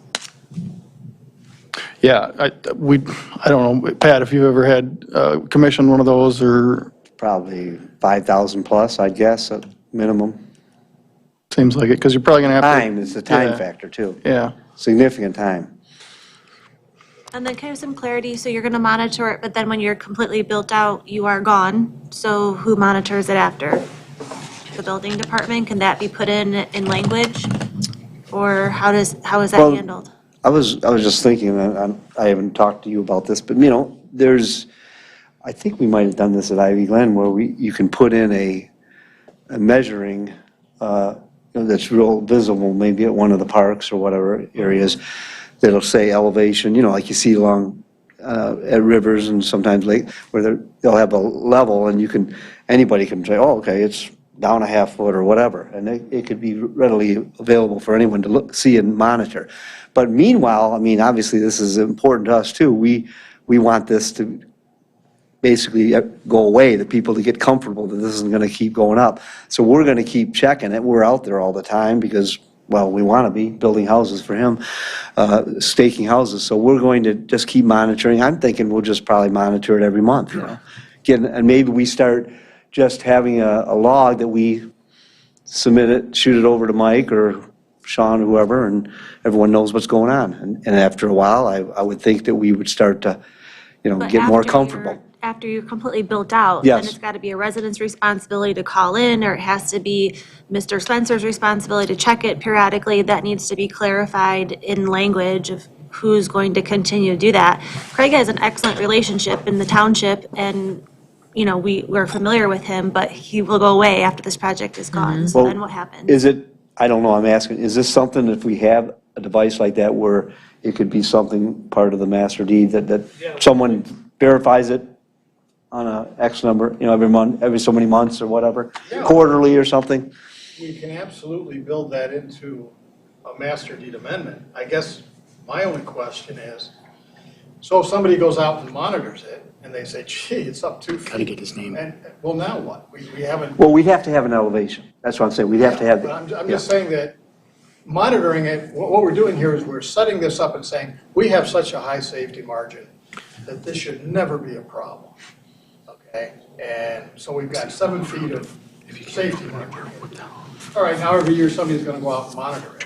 And to what end? Just to say, oh, it's up a foot this year. Well, it might just be that, well, in 2022, it got to this. And then we don't hear about it for the next few years because it's lower. And now we hit 2027 and someone says, God, it seems like it's way up. But look, it was higher back in 2022. I'm just saying, it's just a reference. Yeah. So what? Well, okay, I'm just saying, that's about all it would be, just a comfort. Can we get your name for the record? I'm sorry, I'm Bruce Hug, and I'm legal counsel to preserve. Thank you. If I could just add a little, kind of tagging on to what Liz said. Trustee Powell did ask me to suggest alternate solutions from a legal standpoint, as far as adding things to the master deed or requiring a hold harmless, and he made a bunch of suggestions. The reason I agree that something needs to be done is, as this township board knows, we are constantly having issues with retention and/or stormwater runoff, and residents come to the township to help with these water issues, and the township's hands are tied because that's how it was developed, or whatever other issues may arise. And unless there's a mechanism to resolve that issue 20 years from now, if this becomes a bigger issue, then the township's going to be in the same position they are now, having to deal with this in longstanding past developments that had these types of issues. So that's really what, from a township standpoint, is adding it to the master deed. That would help, saying that you're going to create an SAD to resolve any issues dealing with water, so the township's not having to deal with it. There are other mechanisms. I mean, it's hard to sit here and come up with good solutions, which is why I suggested the deferring it to almost like a committee of the engineers, the brains behind what can be done practically that could solve this issue, or at least minimize this issue as best it could. Agree. We gotta have something, I agree, some kind of mechanism for the future, because none of us will likely be sitting here in 20 years and that board will be stuck. And we've cleaned up a lot of messes in the township over the years. I'm going to mention a couple of things from the legal part of Mike. So along those same lines, Mike had mentioned, he mentioned to me that he talked to Craig about establishing a sinking fund as an idea where he put a deposit of some sort up and that the residents then add to it over the years to be, to help with the eventual solution. I don't know what the eventual solution would be if this thing does fail over time, since there's nowhere to pump it. But also, he mentioned that he believes it would be prudent to request the developers and their consultants that they should present White Lake Township with a hold harmless letter to cover any legal fees that White Lake Township may be responsible for due to any future flooding. The developers, I'm sure, are 100% certain that there will never be any flooding issues, but I'll bet that if we ask them to sign to be personally responsible for any flooding, they would refuse to sign. And then any changes to the plan and/or the agreement to establish an SAD now will need to be put in the master deed and bylaws, but then should also be put in the disclosure statement that is easily read by any future purchaser in the development. That's the balance of his comments. So when this is designed, it's designed engineering standards, right? I mean, basically, they come up with 100-year rains, back-to-back 100-year rains. So what we're saying is we have a back-to-back 7 times, just in the one lot, which is 37, the one that's kind of on the west side. Those are really the closest ones. The phase 1, there's some lots that are like 10 feet above the water level. So you're talking a 10-year, 100-year rain back-to-back 10 times in a row. So, I mean, I think that the site itself was designed based on engineering standards. That's what everybody goes by, right? You have to go by some kind of engineering standard. Mike can tell us that.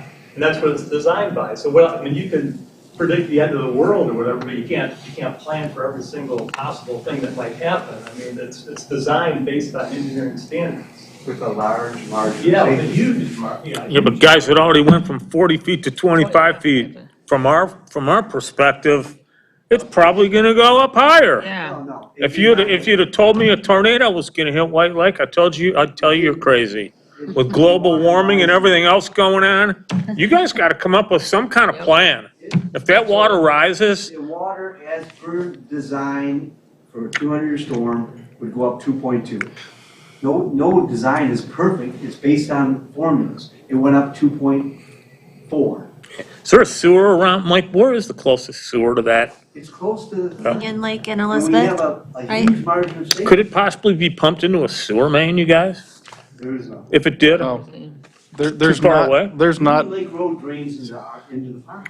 he's correct on that. A lot of that slopes off the road towards the pond and the development. Historically, it has. This area does not have a great storm sewer system. You got this development, you got West Valley that's being proposed just south of here. There's hardly, West Valley's having to create a pretty lengthy outlet to try to get their water off of the site because there is nothing coming down Union Lake Road that you could really All the utilize. culverts right there regularly flood. Yeah, so there's not great outlet options in this area. You said there's not great, but there are options then? Well, not that I'm aware of, not for this. We have a great natural feature right now. I mean, we have a huge bowl that can take 8 100-year storms, and we're using 2 of them. I mean, that's there. I mean, I think again, it's being, the fact that for some reason it was surprising that when the water goes up, it spreads out. I understand for the future, it'll be looked at differently. But it's not surprising how high it went. It's 2/10 different than what a 200-year storm was expected to be. And we got all this extra capacity. How we handle the setbacks, I understand, that's a whole other issue. That's what the whole point was brought up about it. But height-wise, to me, it's not a big deal at all. And I don't see at all a concern about going up every foot. It's not what's been happening now. I mean, again, we got this huge volume available to us. We're only using a fourth of it. Yeah, we have other locked lakes of that size and ponds scattered throughout the township. and that water goes up and goes down, and goes up and goes down, it has historically since the glaciers.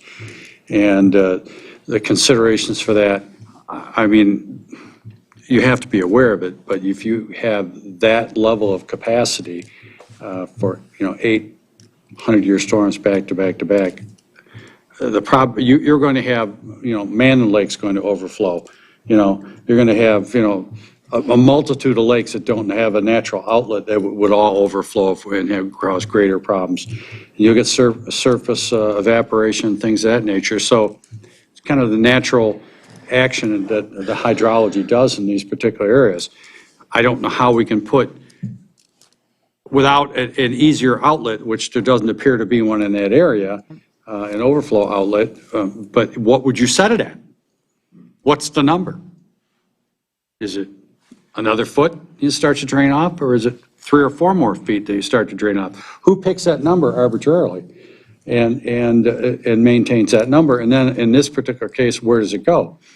That pond's been there since the beginning of time, and that water's gone up and gone down and just hasn't had houses on it. Now it's got houses.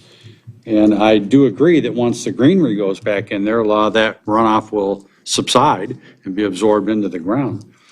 I'm not sure if the balance of the houses that you have there, if you look at them and say, hey, can we raise the basement floors a foot on each and every one of them as a little added extra feature? I'm not sure how that's going to affect the rest of the topography for what you're doing. Some of those considerations. I still defer to the township attorney that you work with the township engineer and the civic center.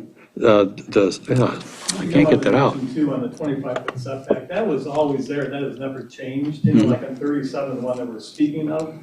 The back of the building envelope to the wetland conservation easement has always been 25 feet. Right. So that has never changed. So really, the homeowner, the people that buy that, they just have that yard to work with. Beyond that is the wetlands area. They can't do anything with that other than maybe launch a kayak or something, okay? So really the setback didn't really change much. Maybe the open land did, but it's not the usable land, I mean, it's always been 25 feet. It's been that way all the way around. So that's never changed. It's just that 40-foot mark, obviously moved with the elevation of the water. So. They own the property. Well, again, I'm going to defer. Oh, I'd like to see something worked out too. Between Yeah, but I do, but I'm going to defer to the people that can figure it out, okay? But I worry that they're far apart, and you can't compare like Mandan Lake, because that does have runoff into Cedar or Round Lake Road. This has no outlet, so it is different. And just hearing in the discussions tonight, this is a far apart discussion. So I think Mr. O'Neill would appreciate direction from this board. I would, and I don't know how, I mean, we've discussed a whole host of things. And I'd just like to know where you guys are landing, and we're happy to take whatever direction you give us. We're agreeable. It would be helpful so we don't end up back here. We have no outlet. That's the first thing. There's no outlet. There's no reasonable outlet. That's number one on the hit parade. You can't create something that isn't there or you can't get to. There's no storm sewer at the road, so it's unrealistic to try to put something someplace that you can't put it. Again, that water's been ebbing and flowing forever. They have used the standards of which our own township engineer has looked at and approved, okay? I'm comfortable with Mike's, not that I'm not comfortable with yours, but I'm more comfortable with his. I beat him up quite a bit. Okay, there you go. With his calculations. And I don't want to say that, anyone's being an alarmist. I mean, they're just looking at some things that have happened in the past, and they frankly have happened. But it's usually through a lack of some sort of maintenance and a detention or retention basin. This is a natural lake, and it will do what it does.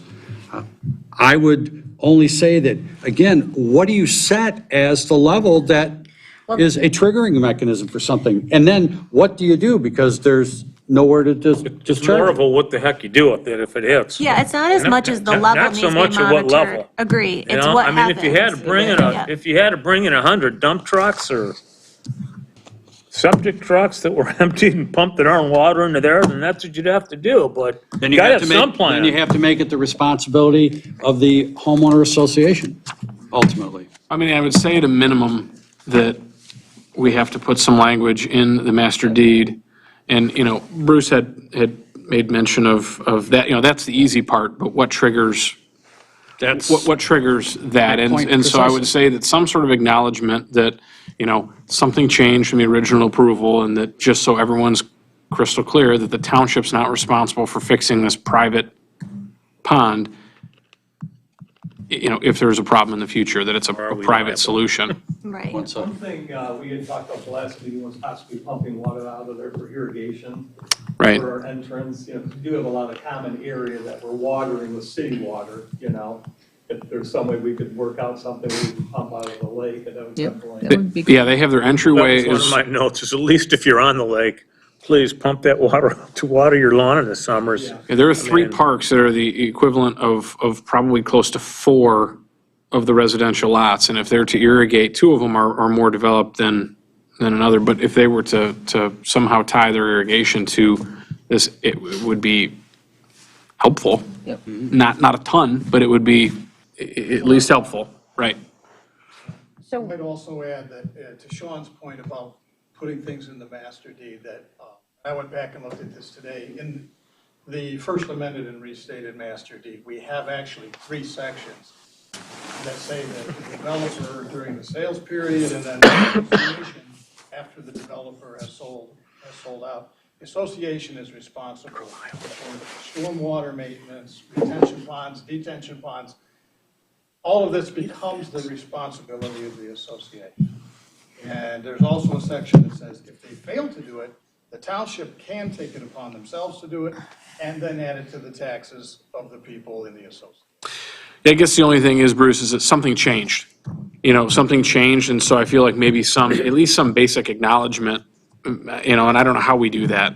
I mean, and there are already people living out there that bought a home with a certain set of certain master deed. Until the developer has sold out, the developer has the right to change the master deed. No question, but if, I expect that we'll hear from some of them if we're going to be changing this, so I want to make sure that, again, I don't know what the solution is, but perhaps an acknowledgement to some extent that, I don't want to call it a problem, but conditions have changed to some extent, and, I know in every new development now, there are provisions for stormwater maintenance, every single one of them.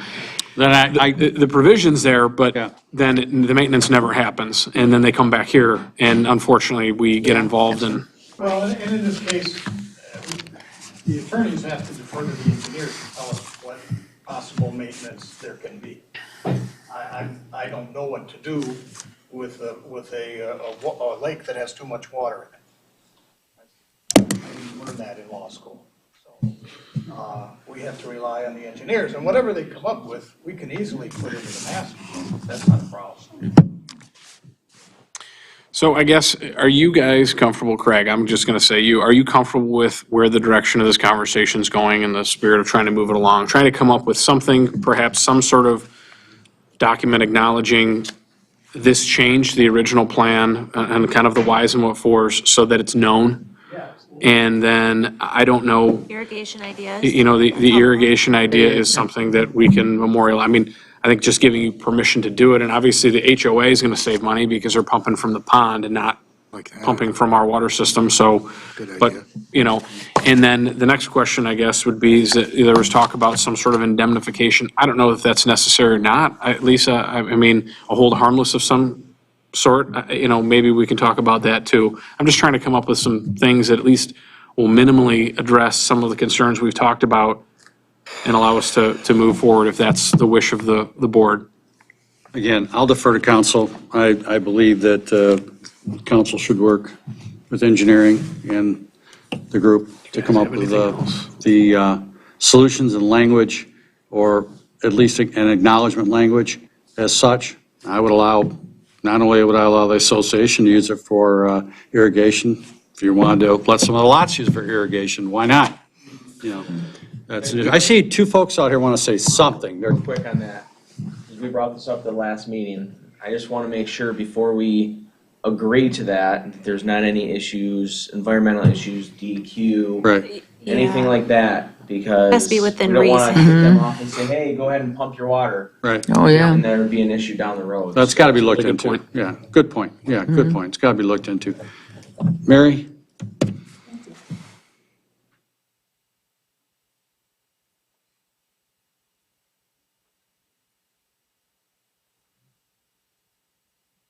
Mary Early, 5925 Pine Ridge Court.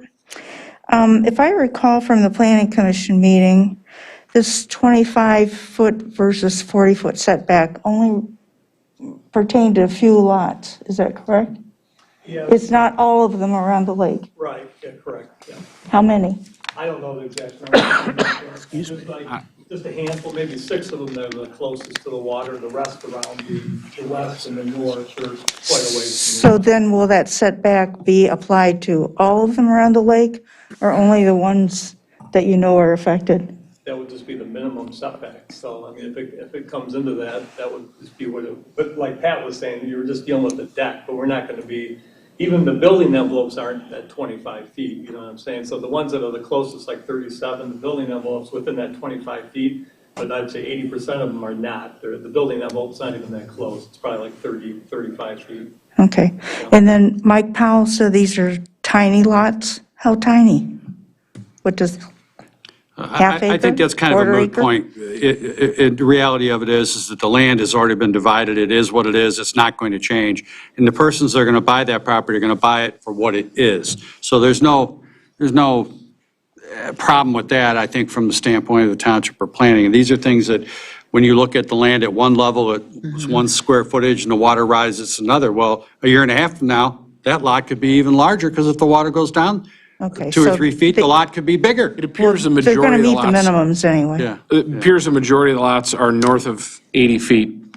The majority of them are larger than 80 feet frontage-wise. And it looks like some of the more shallow ones were originally laid out to be about 152 feet deep, but then we're backing up about 15 feet, so 130-ish in some of them. Yeah, it's not like a lot. It's Not not really tiny. reducing, it's real small. Okay. And someone left this earpiece. Someone Well, left. just leave it there and we'll take care of it in We'll the take morning. care of it. Just Thank leave you. it there. All right. Thank you. Thank you, Mary. Mark, did you have something you wanted to say? Well. Can you come up and Can put you your come name up for and the record? identify yourself? You got to go through the process here if you want to speak, buddy. Mark DeGroff, 977. You can't hear you. You got to get to the microphone. It's got to be recorded. Hear me? You got to be recorded. Mark DeGroff, 9776 Bonnie Briar. And just a comment after listening to this is, you know, I was thinking as well that you could just water the lawns and that would help diminish the level. However, if the water goes down and you're watering your lawns, you're going to be sucking mud out of the bottom of this pond, and you got to be careful of that too. And people will be less happy with that than they will be with the little higher water, I do believe. Anyway, that's my comment. Well, good point. It's got to be within reason, because we can't all of a sudden be taking too much. Okay, Sean, I stand with my first recommendation to go back to, yes, Mr. Prezaki. What brought this whole thing up was lot 37. Nick brought that up as far as the inspections and that. One thing I'd like to get clear or, you know, approval on is that he can move forward with inspections on that lot 37 while we work through whatever PD amendment we need to make. Because that is a, you know, the sole job, we have a customer trying to get the house built. You know, I don't want any holdups while we, because I know it's not going to take days, probably take weeks before we can kind of figure something out, you know, so. I hate to hold that up, and we've met the 25-foot setback, on that. You know, if you've been out there, we did put the boulders down there, so we're within that 25 feet from the back of the wall, you know, based on what we had talked about, so that's that standard, but I just want to make sure there's no holdup on that particular home. 41's setback's fine, but it's 37. I think the solution is weeks away, certainly not days away. And I don't have any objection, but it's going to take your direction with this motion. I do not because have any Nick- objection Yeah, either and I don't know myself. if you have any concern with that. I think our issue was in how it got here was Right. Nick and I were talking, and Mike, and we're like, regardless of the situation with the water level changing, the way it's written, we can't move ahead any, we don't have authority to move ahead any further without getting the board's approval. So that's kind of why we're here. So I would say if you are going to consider that, it should be rolled into your motion for lot 37. Please. Mr. Spencer, do you need anything else from us? So,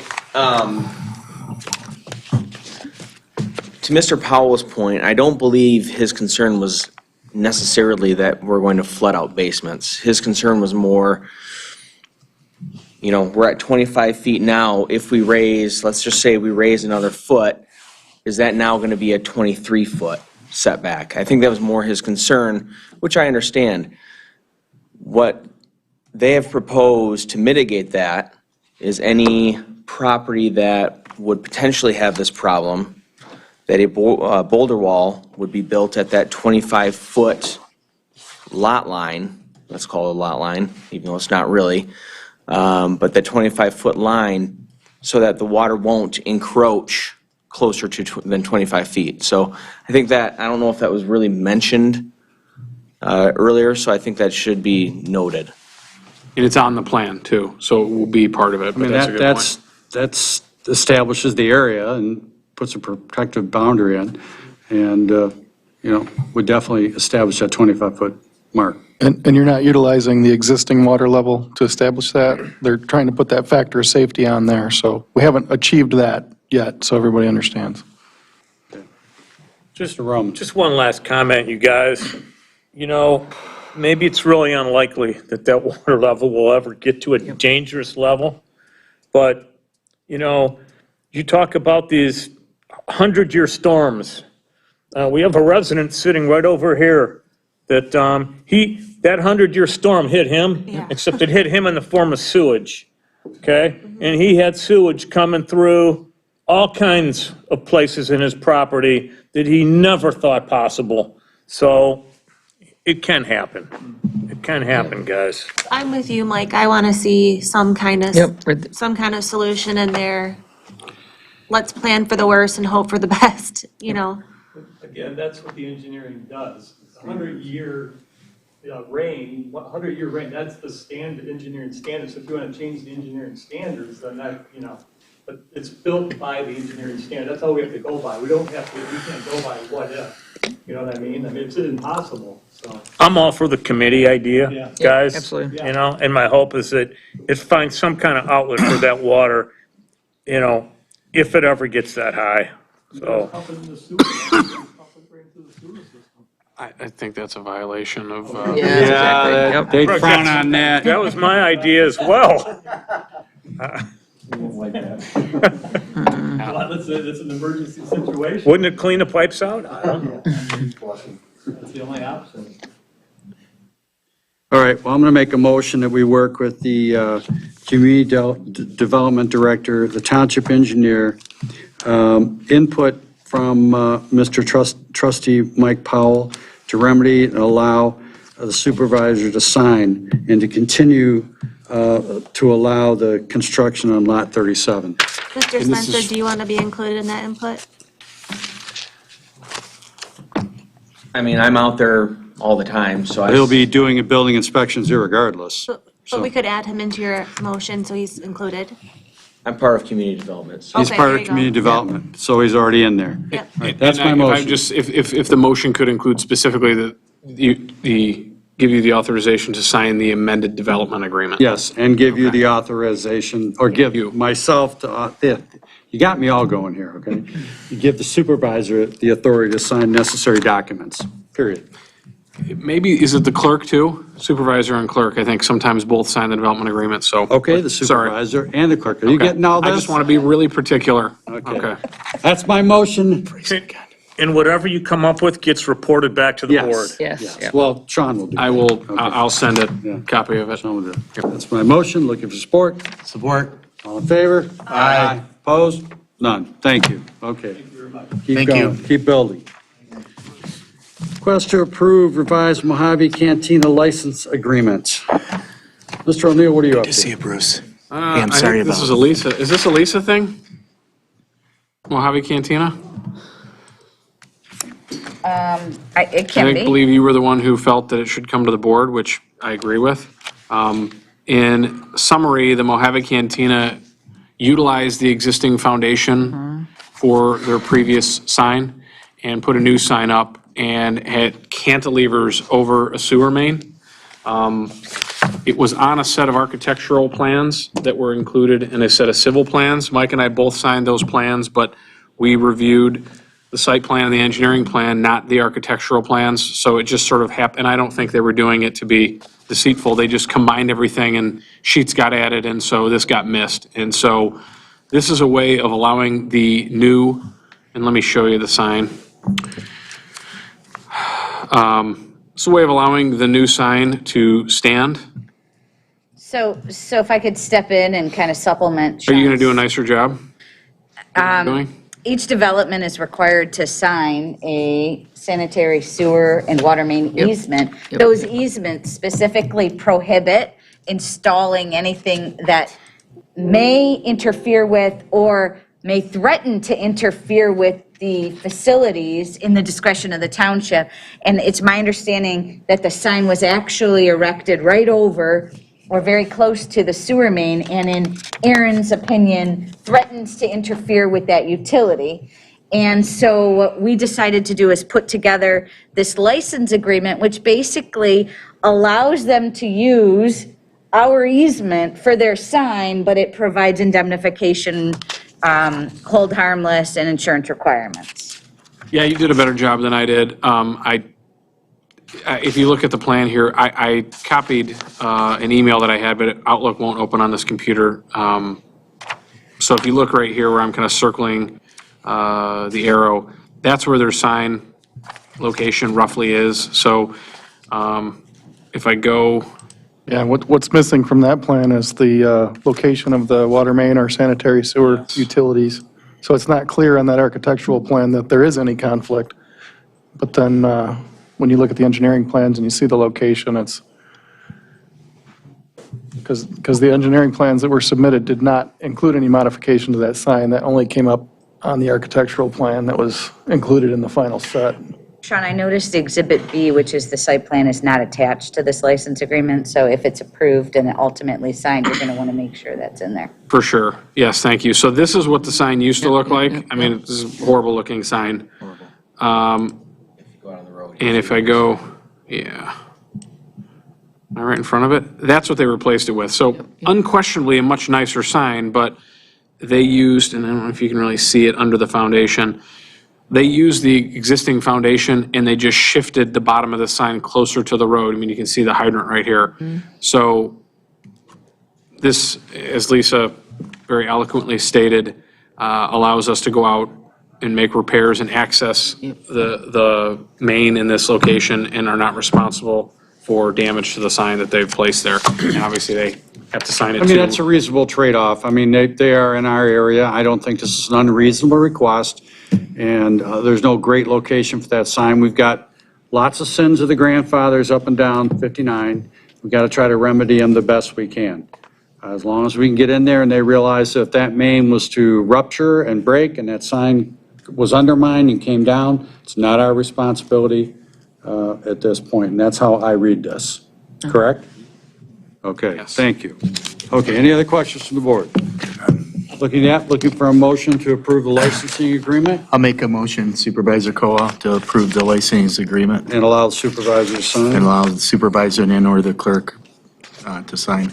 I'll support that. Motion and support, all in favor? Aye. Aye, ayes have it, thank you. Next item. Next item is a housekeeping item, as I will call it, is our finance director. As we all know, Elaine has done an absolutely marvelous job in her tenure here at the township, and her workload has steadily increased due to multiple financial requirements that just continue to compile and compile from a regulatory and treasury requirements. And then now managing our grant monies and tracking all that and federal monies that were coming in. So it's expanded. We feel that after spending a considerable amount of time and reviewing multiple communities around us and trying to keep our wages competitive so that we can retain and in the future attract quality persons. Her wage scale would start at 84,000, excuse me, 84,000 and in year 7. I beg your pardon. I'm sorry. Okay. 83. It goes from my thing, it says start at 84, year 1, 87, year 2, 90, year 3, 93, year 4, 96. This has been coming in the average of in the low 90s to up to 124,000. So this is not an unrealistic adjustment, and her duties have increased multiple fold. And I think she's an outstanding person for this particular position, and she is an exempt employee, so there would be no overtime and things of that nature. Any questions from the board? I think she's duly needed of this. Every time we sit through the audit with Plant Moran, I'm always amazed.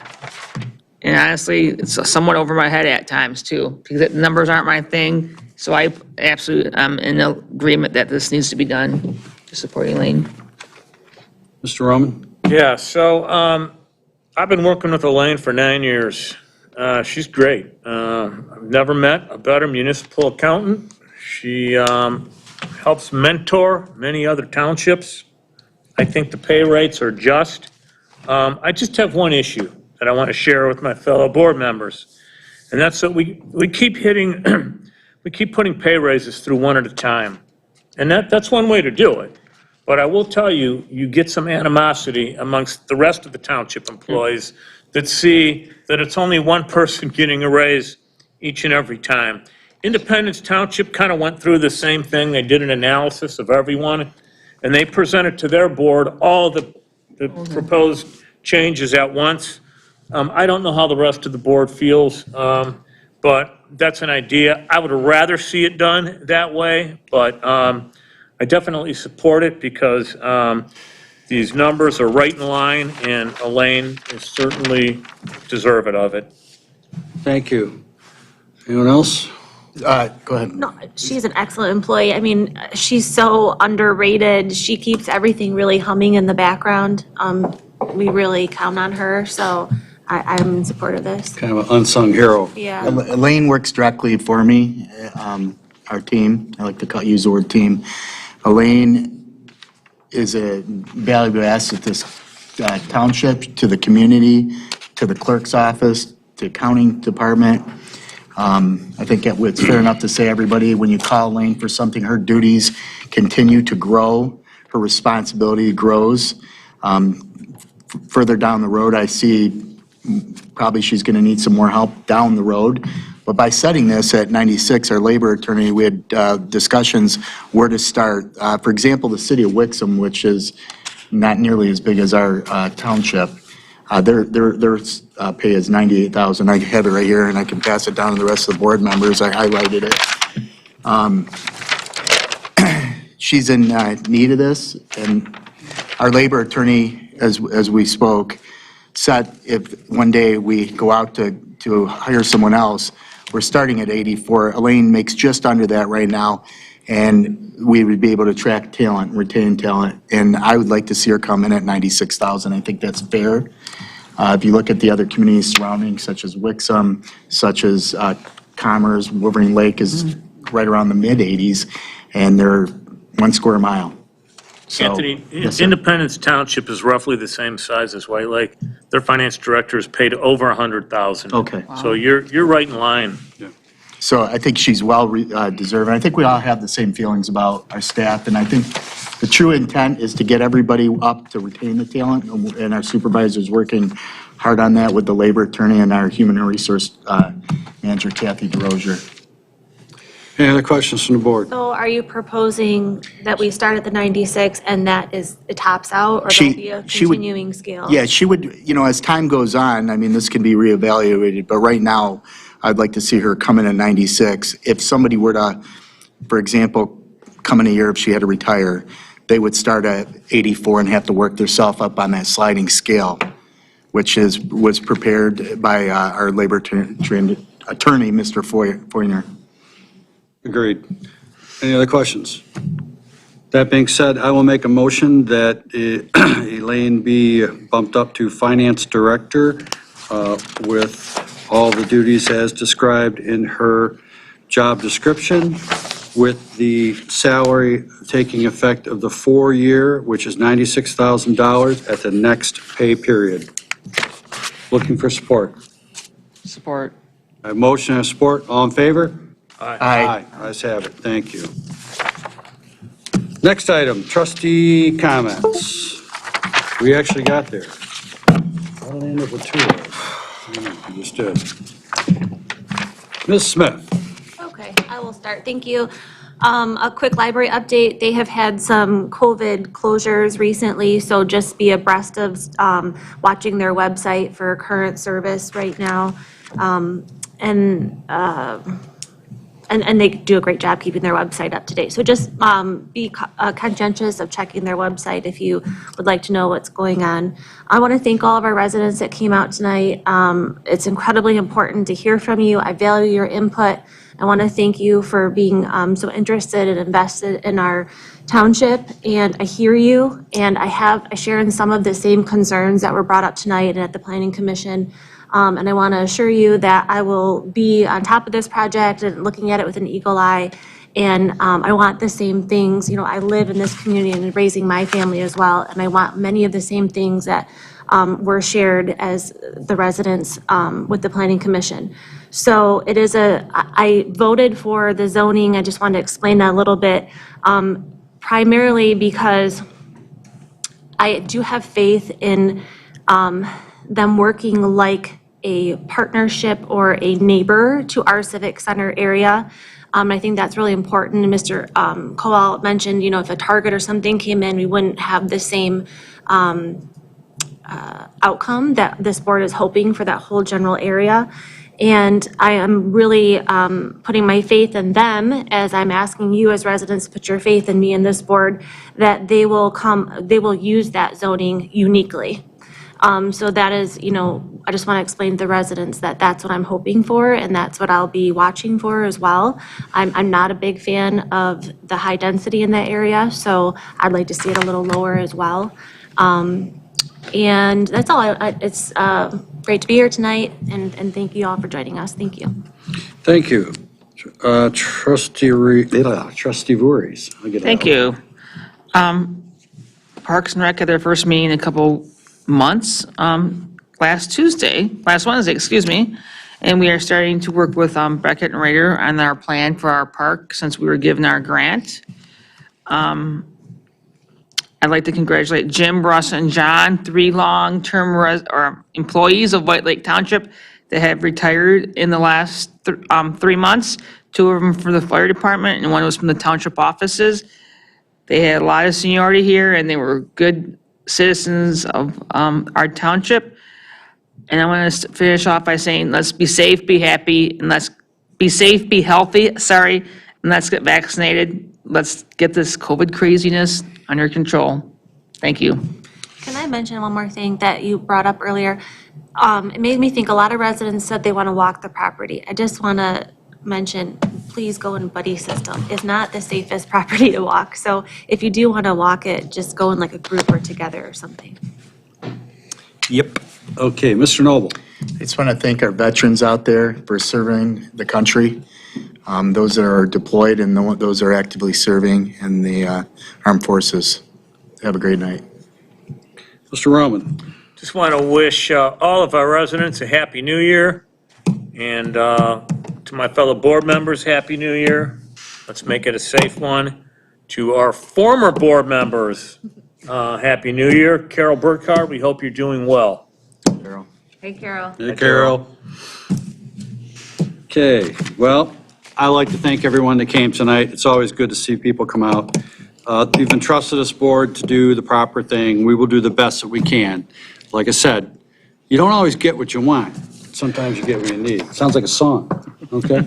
Yeah. And if we need to have a certain amount of development in this township to have sustainable tax base and allow to have the growth and services for our community. But everybody that I talked to, not a single person in this room or that was in the room earlier, they came out here because they liked our rural integrity. And it's a very prickly pear trying to work with it to maintain some of our integrity as a rural community and watch all the changes come. So it is truly a challenge for this board and our community development department to walk that line. And I will tell you that we're doing what we feel ultimately as a board is in the best interest of this township. So, that being said, I say good night, God bless, and a motion to adjourn. Make a motion to adjourn, Supervisor Kola. Support. I have motion, support, all in favor? Aye. Adjourned.